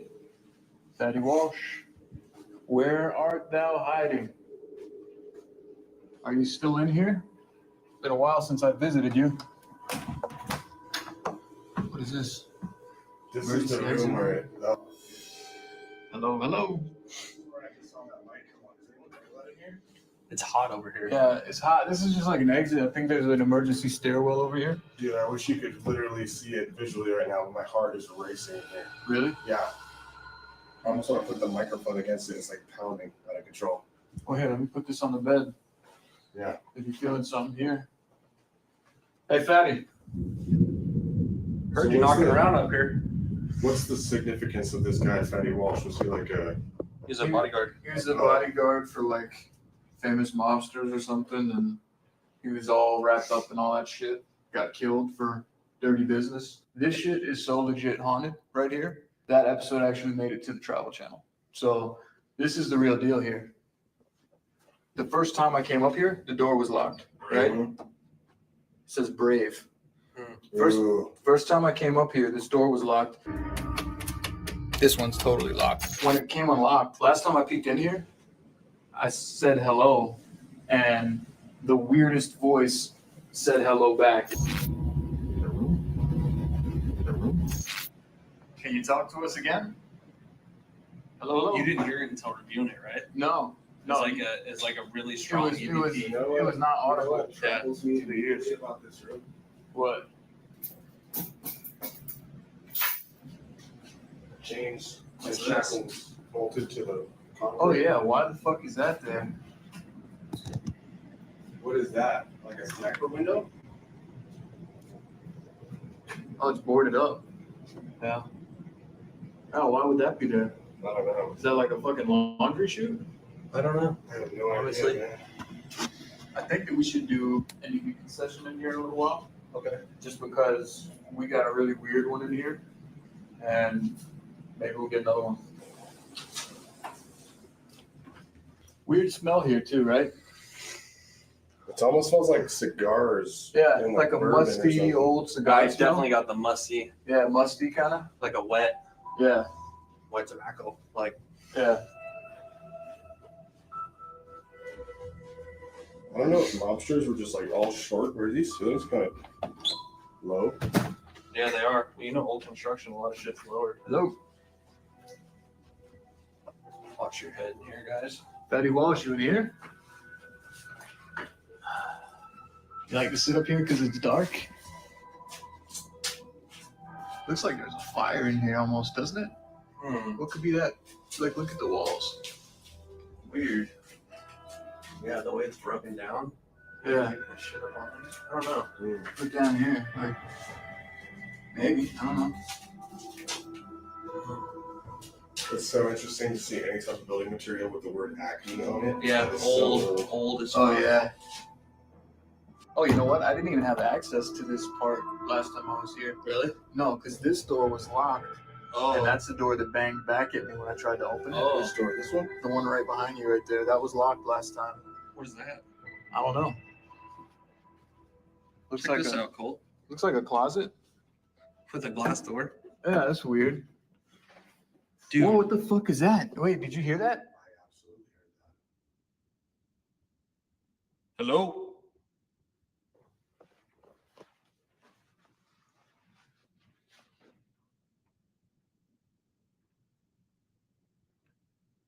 Fatty Walsh, is that you?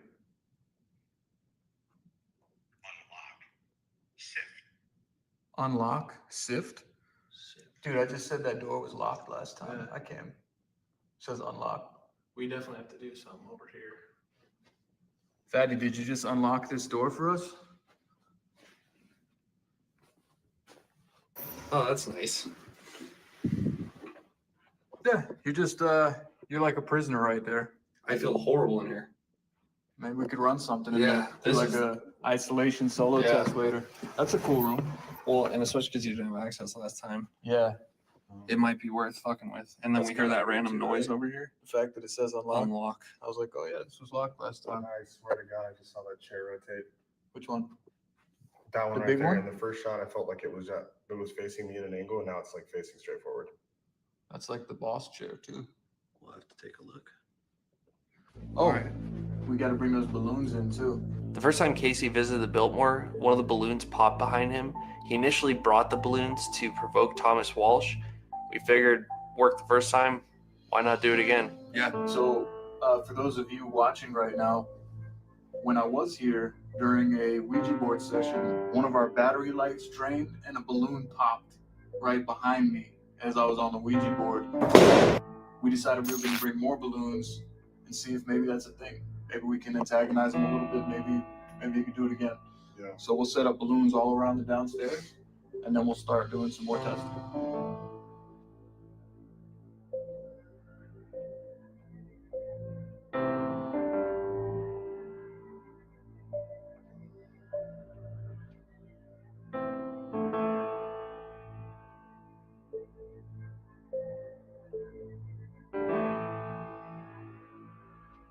Wow, they put a lot of balloons this time. Last night we saw it. Yeah, it was crazy. It popped last night. The first time Casey visited the Biltmore, he got some really clear, really interesting EVPs. We saw the first decided to time do last some audio night. recordings to see if we could get anything similar. Can you give us a sign that you're here now? All right. EVP session number 1 at the Biltmore. Fatty Walsh, you spoke to me last time I was here through the EVPs. It's not through the EVPs. I would say just you communicate with me. Yeah. Where we got an EVP from our video last time here. All right. Fatty Walsh, last time I was here, we got an EVP during our walkthrough. Can you say something now? How are you gonna say get the fuck out of here? Patty Walsh, can you make some noise like you were earlier when we were downstairs?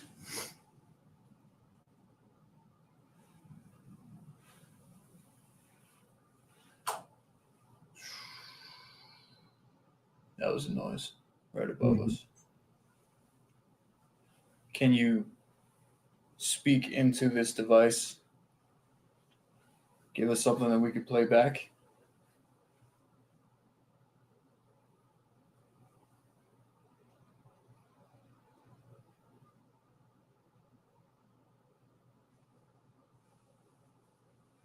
Did you die here?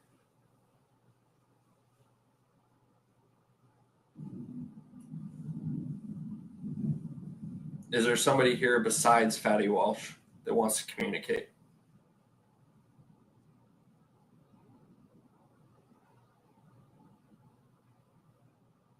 Let's play it back.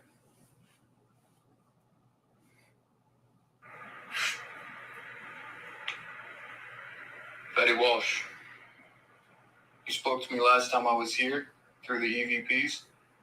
It's not through the EVPs. I would say just you communicate with me. Yeah. Or we got an EVP from our video last time here. Fatty Walsh, last time I was here, we got an EVP during our walkthrough. Can you say something now?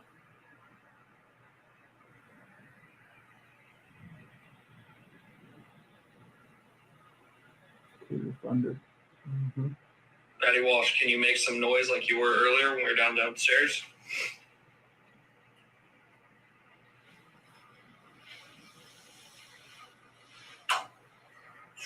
That was loud. That fucking, yeah, that click above us. Was it? Can you speak into this device? Give us something that we could play back?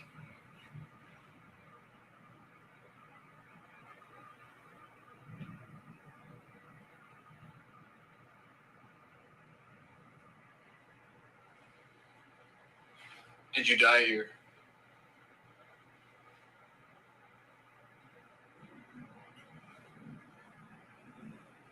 Is there somebody here besides Fatty Walsh that wants to communicate?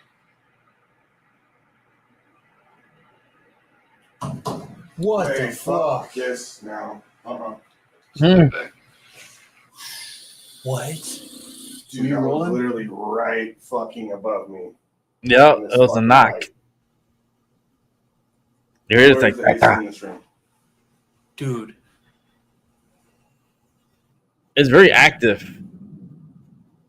It's fucking crazy here. Yeah. What the fuck was that? The beep.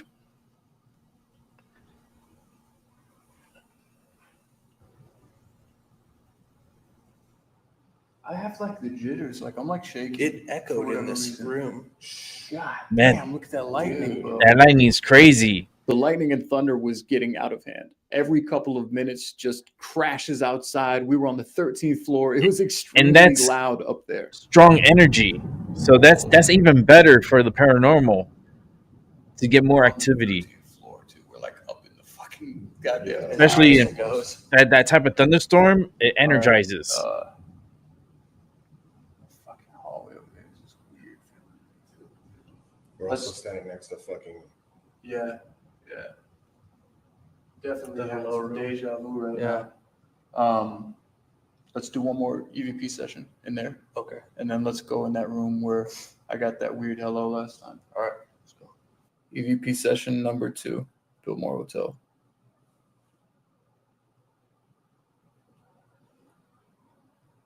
If you're the one banging things above us and around us, can you please do it again?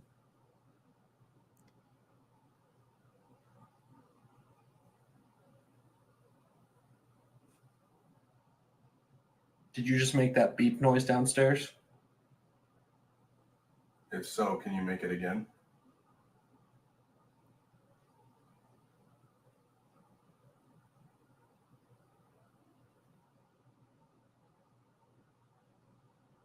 Why does this room make me feel heavy?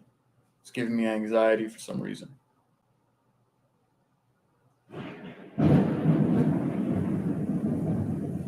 Wow. The thunder. That doesn't make me feel any better. Dude, the storm just goes crazy as soon as we start doing this test. Colt, you want to ask a few? I know you got one in last time. Fatty Walsh, we've seen you move objects. We've heard you make noises in here. Is there any way you can draw enough energy to communicate with the device on the bed? We know this was your room. You like to stay in. Is there any type of communication or message you can send us right now? Okay, so. Fatty Walsh, would it upset you if we do a Ouija board session downstairs?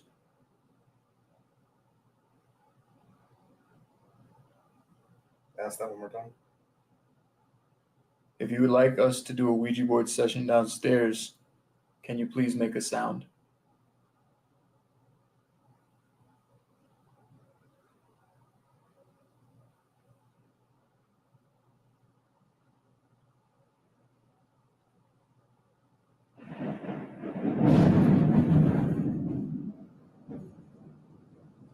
I mean, that's not him making a sound, but that was definitely a fucking sound. Insane, That's man. putting enough energy in the atmosphere to let him make one.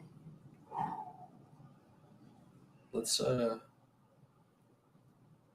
Yeah, let's do the next room. You want to see what we got? Yeah. This is a long one, so let's just play it back real quick.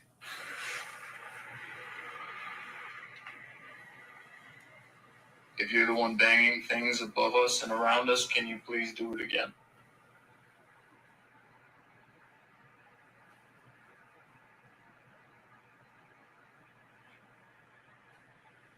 Did you just make that beep noise downstairs? If so, can you make it again?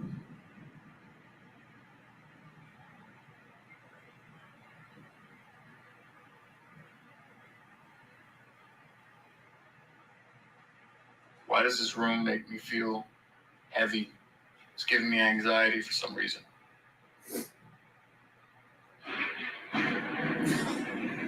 Dude, that shit is so loud. That doesn't make it feel any better. Dude, the storm just goes crazy as soon as we start doing this test. You know what this is actually good for?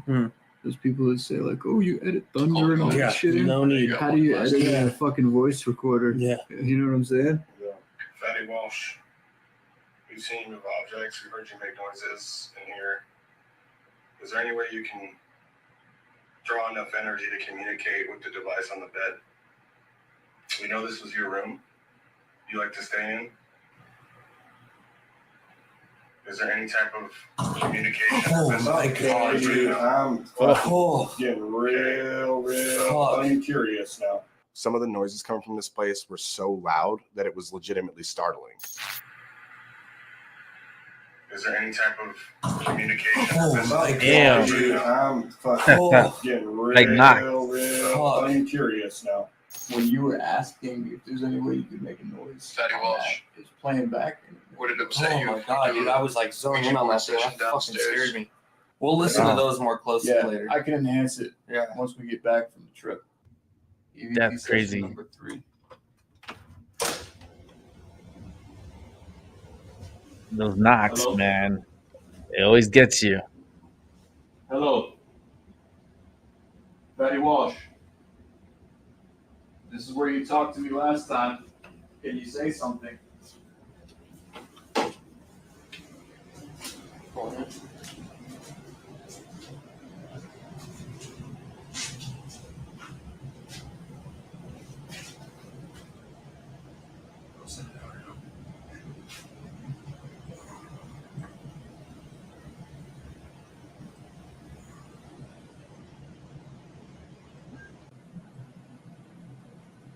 Hello?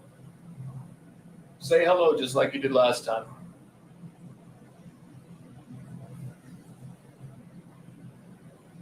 I demand you to say hello.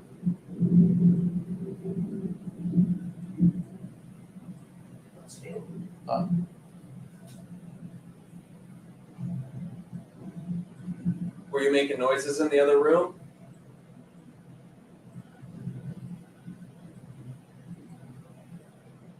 This is where you like to hide? Are you a scary mobster? Are you afraid of everybody?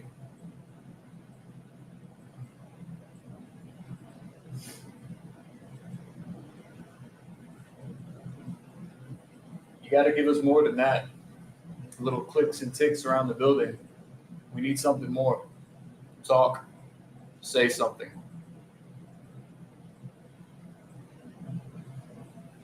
Play this one back. Yeah, I guess we can just stand up so we can get it closer to our ears. Yeah. Oh, you can just, I guess, see if you're out here. Actually, let's go out of this room because it's noisy here. EP session number 3.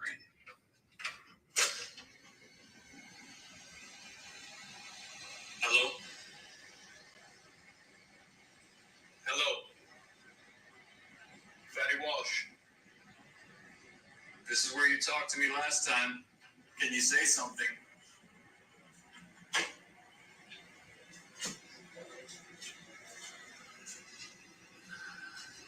What was that? Was that him? Probably not. Go back. When doing an EVP session in the room upstairs, we heard some strange noises, kind of sound like whispers. We just couldn't hear it clearly enough on location to determine what exactly it was.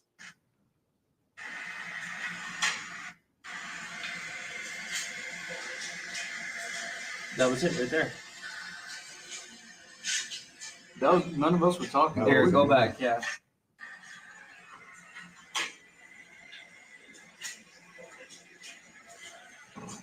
What is that? You can't. It's not clear.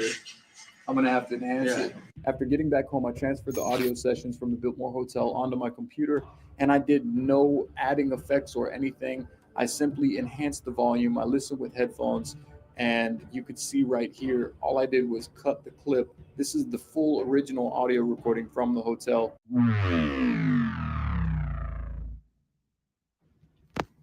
EVP session number 3.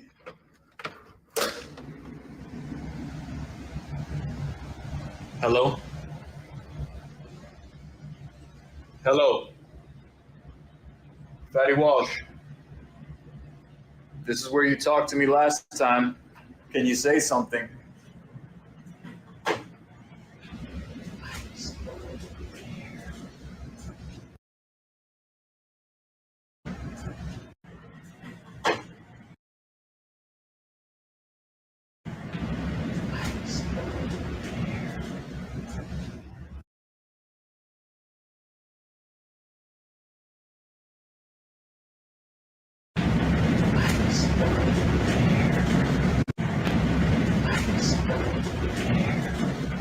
when we were recording that, nobody in It the says, room with I'm us was still whispering. here. But when we play it back, you can hear a whisper of something that sounds like "I'm still here." Yep. I'm still here. Very clear. Wow. That is wild.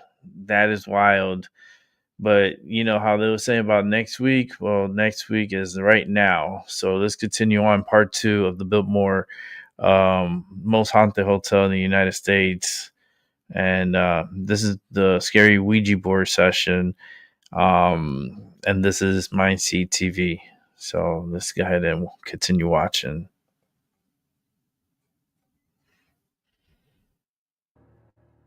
The yes or no prism is hands down one of my favorite devices. It's the surefire way to get contact. You either get a yes or a no, depending on how you word your question, or you get nothing.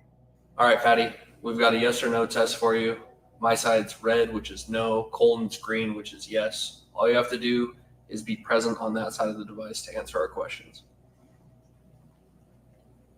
Obviously, a lot of noise is going on here. We keep asking you if that's you. Are you upset that we're here in the place that you died?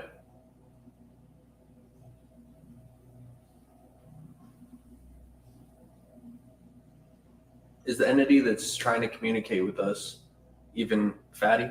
Are you Fatty?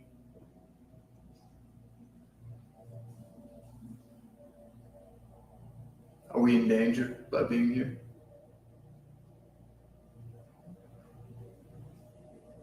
Have we offended you by being here?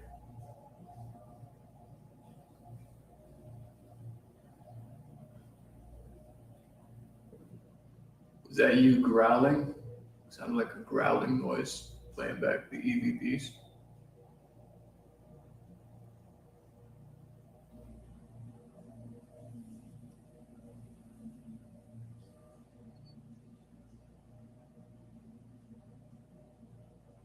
Is there any chance you're going to communicate with us directly tonight?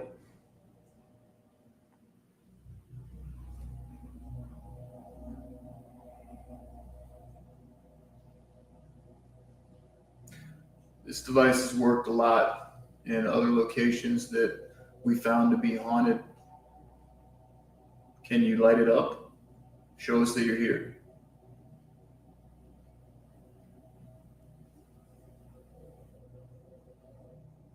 Last time Casey was here, you communicated with him, gave him plenty of evidence of your existence. So was that you, Fatty?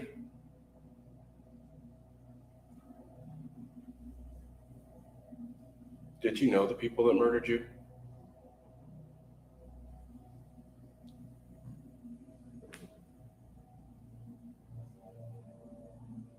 Did you pop the balloon last time I was here? Do you remember me? Oh.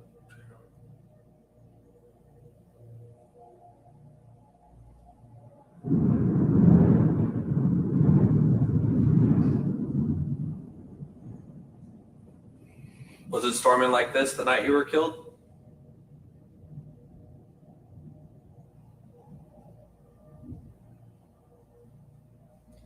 We brought all these balloons because last time I came, it was your birthday. And we wanted to aggravate you a little bit. Does it piss you off that we do stuff like this? We're calling Fatty Walsh by name during the yes-no test. We got a pretty clear no when we asked if it was okay to use the Ouija board inside the Biltmore.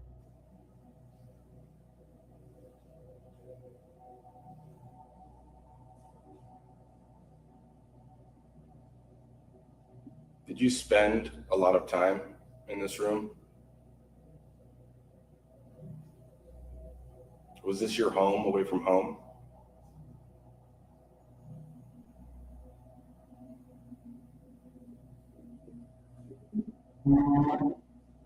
Is it all right if we use the Ouija board here tonight? No.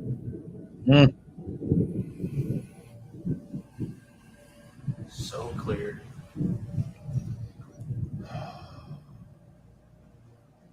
Oh, that just freaked me out a little.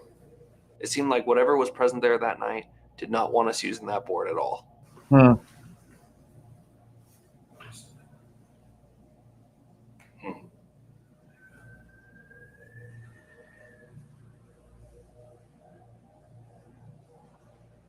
Emergency alert.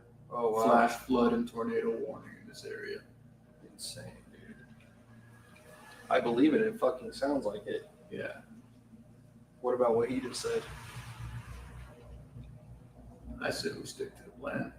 We came here to use the board. We brought the balloons. Let's just do it. I mean, to be clear, I know. I mean, I don't know. It's the one answer we get says no, don't. Yeah. Well, I guess it's vote time then. Yeah. I had it in my mind that I was going to come here and do the Ouija board again just because of what happened last time, so I would, yes. Yeah, it'd be a huge missed opportunity. We have to do it. I kind of know where you stand, bro, but sorry, Cole. Let's do it. This is legitimately me bending in a direction I don't feel comfortable bending. So if we do it legit, nothing provocative. Yeah. We'll just ask regular questions. Yeah, we don't have to provoke. All right, let's kill this. Let's do it. Let's set it up. All right. You're going against its wishes, so you're already provoking it. Oh boy. That's the board. So Colton has had one of the biggest fears about using the Ouija boards on our investigations. And I guess it stems back from something he experienced when he was younger. He hasn't really gotten into too much details about it with us, but he's never gung-ho about putting his hands on the Ouija board. It puts him on edge. So it was a lot for him to even join us doing it in this location. Nobody's moving this thing. Don't touch you. Don't fuck with me. No. Nobody fucks with anybody on this thing. I'm agnostic, boys. We're going to do 3 circles clockwise. Yep. All right, elbows up too. Don't have your elbows resting on your knees. It's got to be like bloated. Tips of your fingers. Yep. Very light touch. Just the act alone of putting my hands on a planchette makes my stomach turn. It's a nauseating feeling that I have. The second that I make contact with it, all of my past traumas start coming forward. Oh boy. All right. Ready? 1, 2, 3. Very light. Thomas Fatty Walsh, this is where you died at. You gave me communication before. Can you do it again to move this planchette? We have the ovulus set up. You can move this planchette. Give us a sign.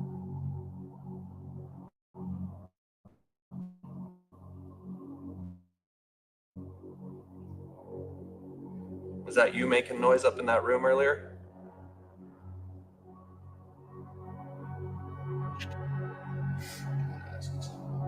No. There's a reason why I never want to touch that fucking board, and there's a reason why no other paranormal teams use it. This is exactly why. Oh boy. Oh boy. Hold on. Let's hit a pause here. It's gonna get scary, okay? I haven't seen this. This is crazy.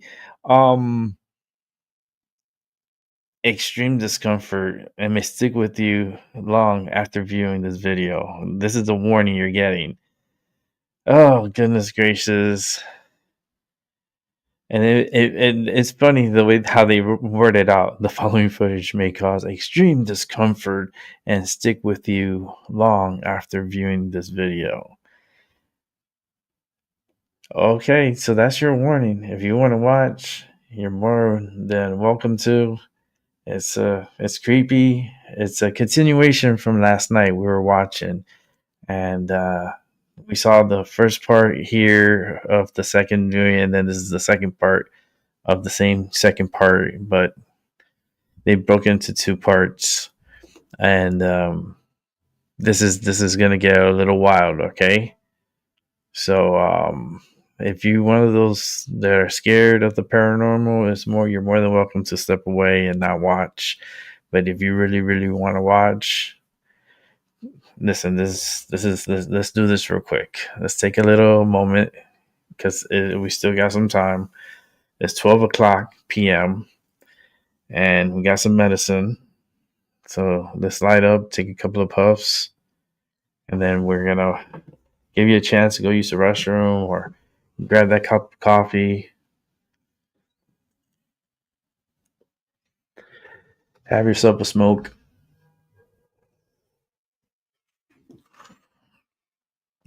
It's gonna get creepy. Oh man, those boards. They are powerful. They are. I had my experience as a little kid with those boards. Not willingly. I wasn't willingly. I was like coerced to doing it. I was not forced, but was like encouraged to play with it at a very young age. So I've had my experience with the Ouija board. Fucking crazy at a young age. And I didn't even know what it was. It was just my cousin. The only thing she said it was a board that answers questions when you ask. Very, very like vanilla explanation, right? And not knowing the real, true, the capabilities of a board like that. I have one. I do have one. Do I play it? No, I don't. It's just to show that I'm not afraid of these entities. I'm not afraid of a lot of things that go on, like spooky at night. We always have weird shit happening here. Was it yesterday? My globe with the skull. Train of Truth is here. That made a sound like the music is "Ding Dong, the Witch is Dead," and it played, and I you can see me. I went like that. I looked. I was like, the fucking globe is playing by itself. So we have paranormal activity here too. So it's entertaining for me because like I understand the paranormal and I know we have like an infestation. Like this place is infested with spirits. Okay, it's not this. It's where I live. It's a building, so there's a lot of apartments here. I think they're over close to, I want to say 160 apartments or something like that, in total.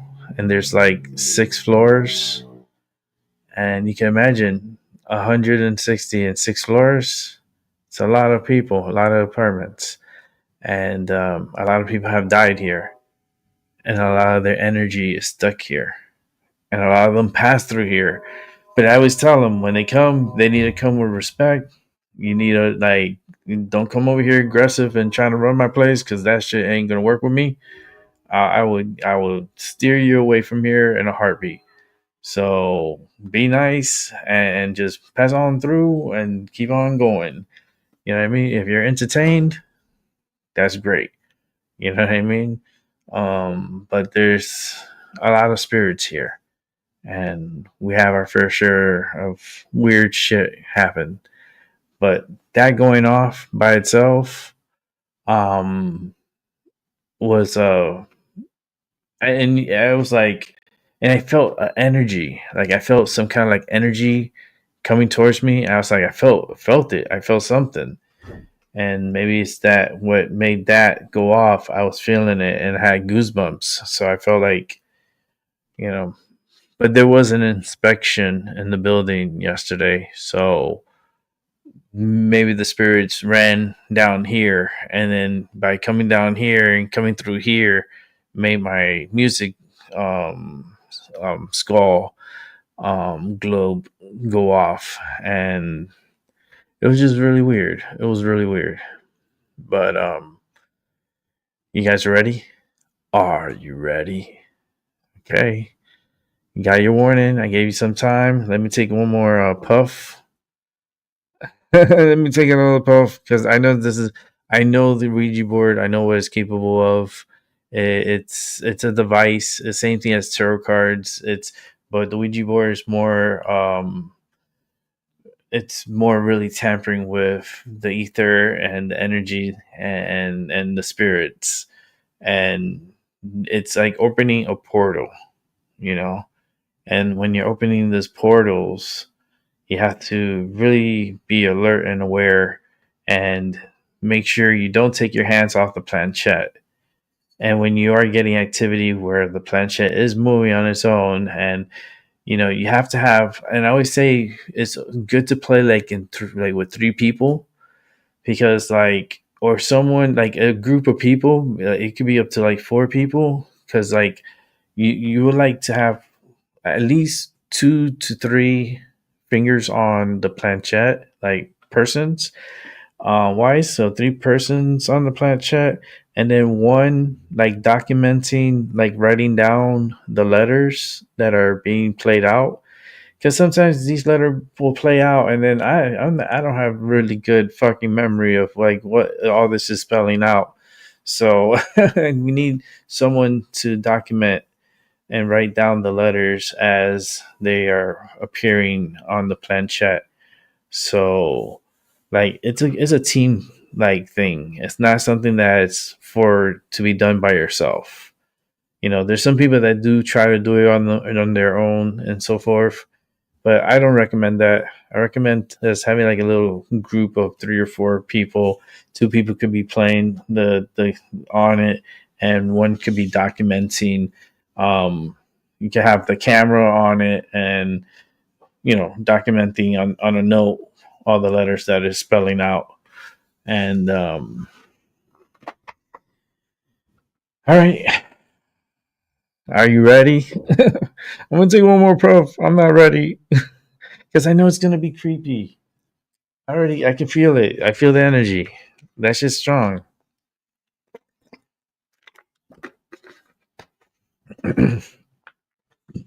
Very creepy energy.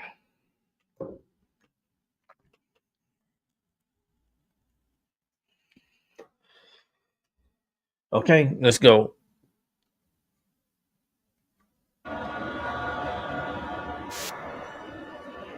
Here we go. Look at this. If you have a weak stomach and are easily disturbed, we recommend that you skip the following clip now. This is another warning. Wait a minute.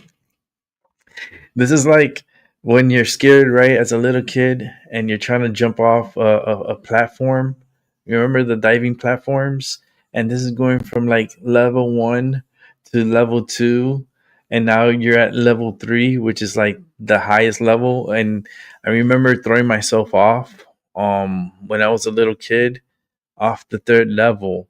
I was about, I'll tell you how old was I.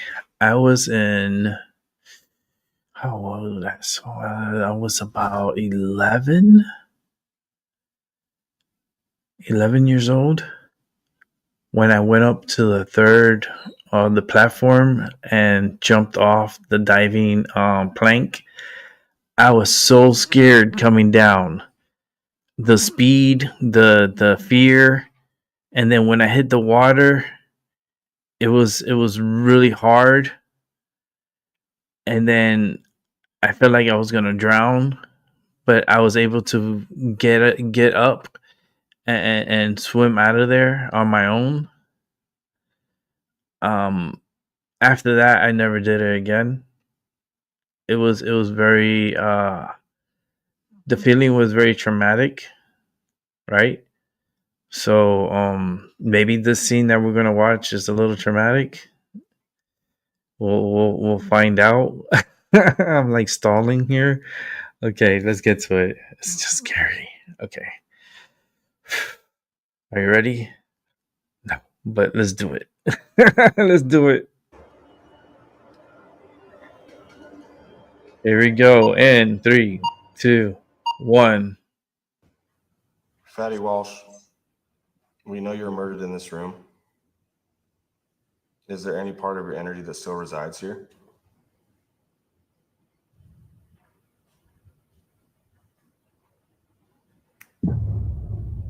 What the fuck? Yo, your fucking nose is bleeding. Colt? No. Bleeding. Oh, fuck, dude. Put your fingers back on.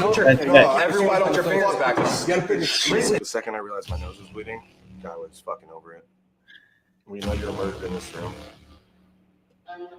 Is there any part of your energy that still resides here? The blood. His blood. Oh. What the fuck? Yo, your fucking nose is bleeding. Colt? He moved his back. Oh, he took his hand off the planchette. Fingers back on. Everyone put your fingers back on. Listen, you have to put your fingers back on.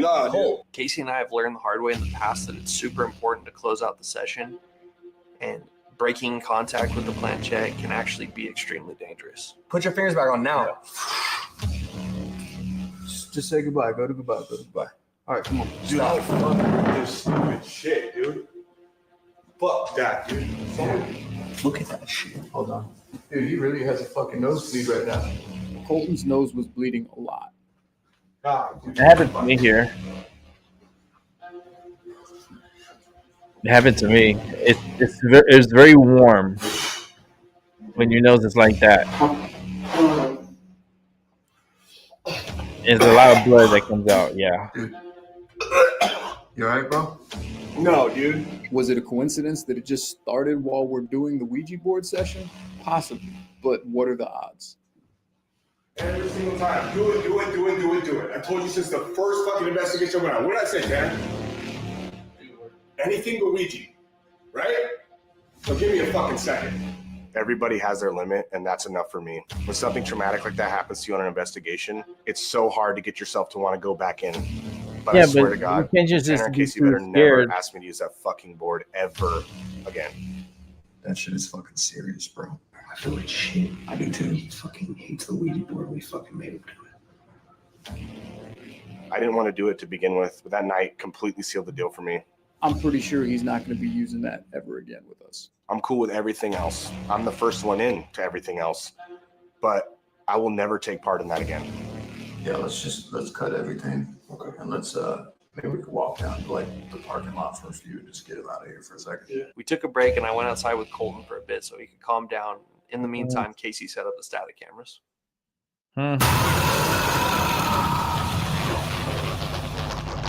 Wow, that's a lot of blood too. I had a nosebleed like that here, out of nowhere. I was like, I have pictures.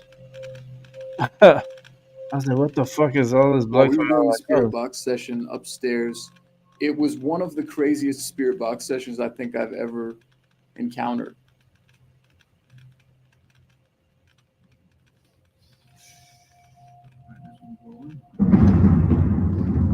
This shit's nuts. It's fucking so I like cool. Leslie. If I wasn't so afraid of electricity, I'd just stay on the porch all night. Yeah, it'll fuck you up. Yeah. Yeah.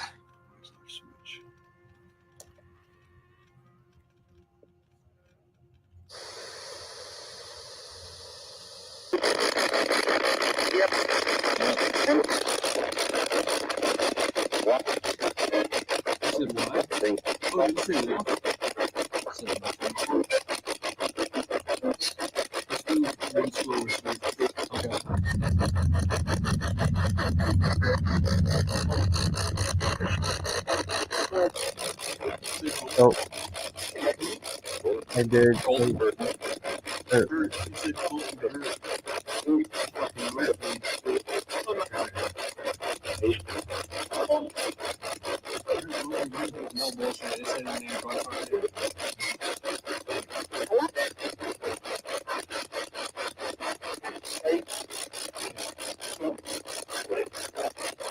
No.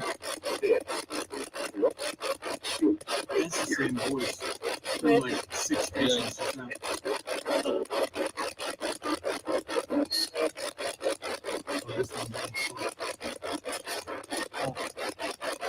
Fatty, are you going to talk to us? Nope. Well, super board.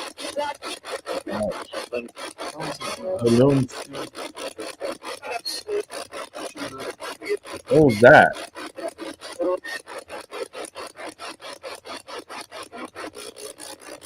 Is this Fatty we're talking to?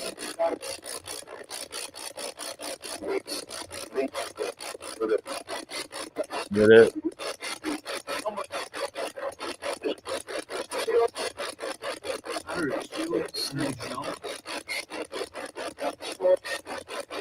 Pushed. You gotta speak more clearly.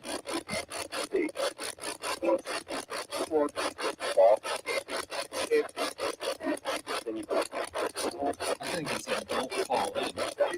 You obviously want us to know you're here, so you have to say it clearly.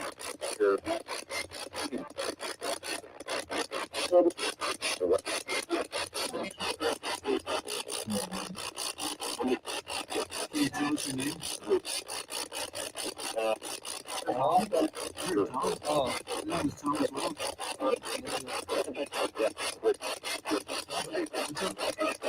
And then I saw Colton standing up looking over the balcony rail, and he started saying, guys, what the fuck, where's the balloons? Yeah, because they put that same balloon.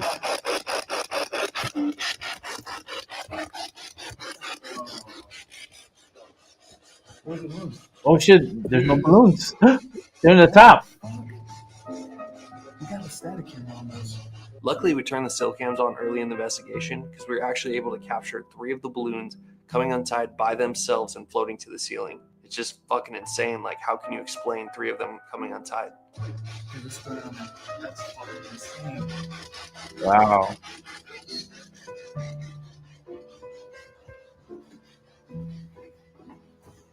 Holy shit, bro. Look.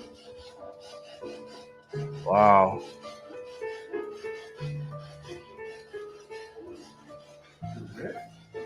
No. It's like it was untied or something.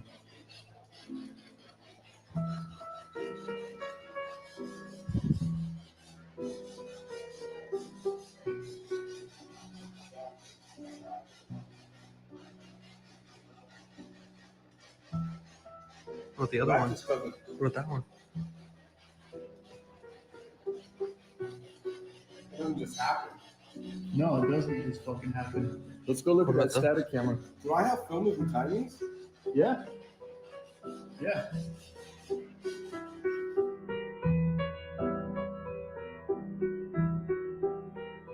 Oh shit! Look at that.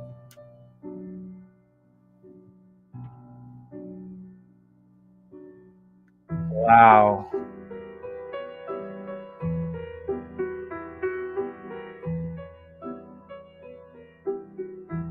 I was literally saying, come on, make another balloon pop, even when the cameras weren't rolling. And he didn't pop one, but I believe that he untied 3 of their strings and let them float to the ceiling just to toy with us. There's some definite extreme paranormal activity going on in the Biltmore Hotel. The voice we heard when reviewing the EVP saying I'm still here, the nosebleed, the bangs and noises we heard around the room, the contact on the obelisk. That is definitely paranormal. This place is the hottest spot for paranormal activity that I think we've walked into. I believe that Fatty Walsh is still in that building. And I believe that anybody that goes to that hotel and spends the night in that suite will encounter some odd events. And if you don't believe me, just go there for yourself, turn out all the lights, and sit there in complete darkness. And tell me what you hear, and tell me what you feel. Until next time, I will catch you guys later.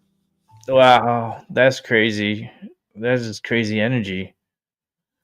That's yeah, very strong paranormal activity for sure.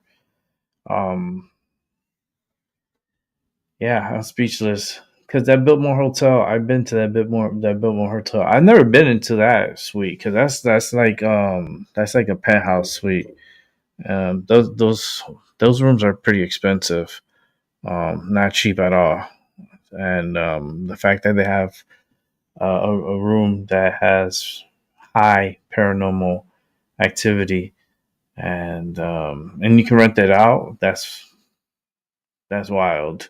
And the fact that thunderstorm, it gives me flashbacks. And when I used to live in Florida, I remember sleeping in the middle of the night, and all of a sudden you hear this boom, and it wakes you up, and you wake up like scared, and like it was just really like traumatic energy, strong energy, and that just gave me like reminiscent of the thunderstorms down in South Florida.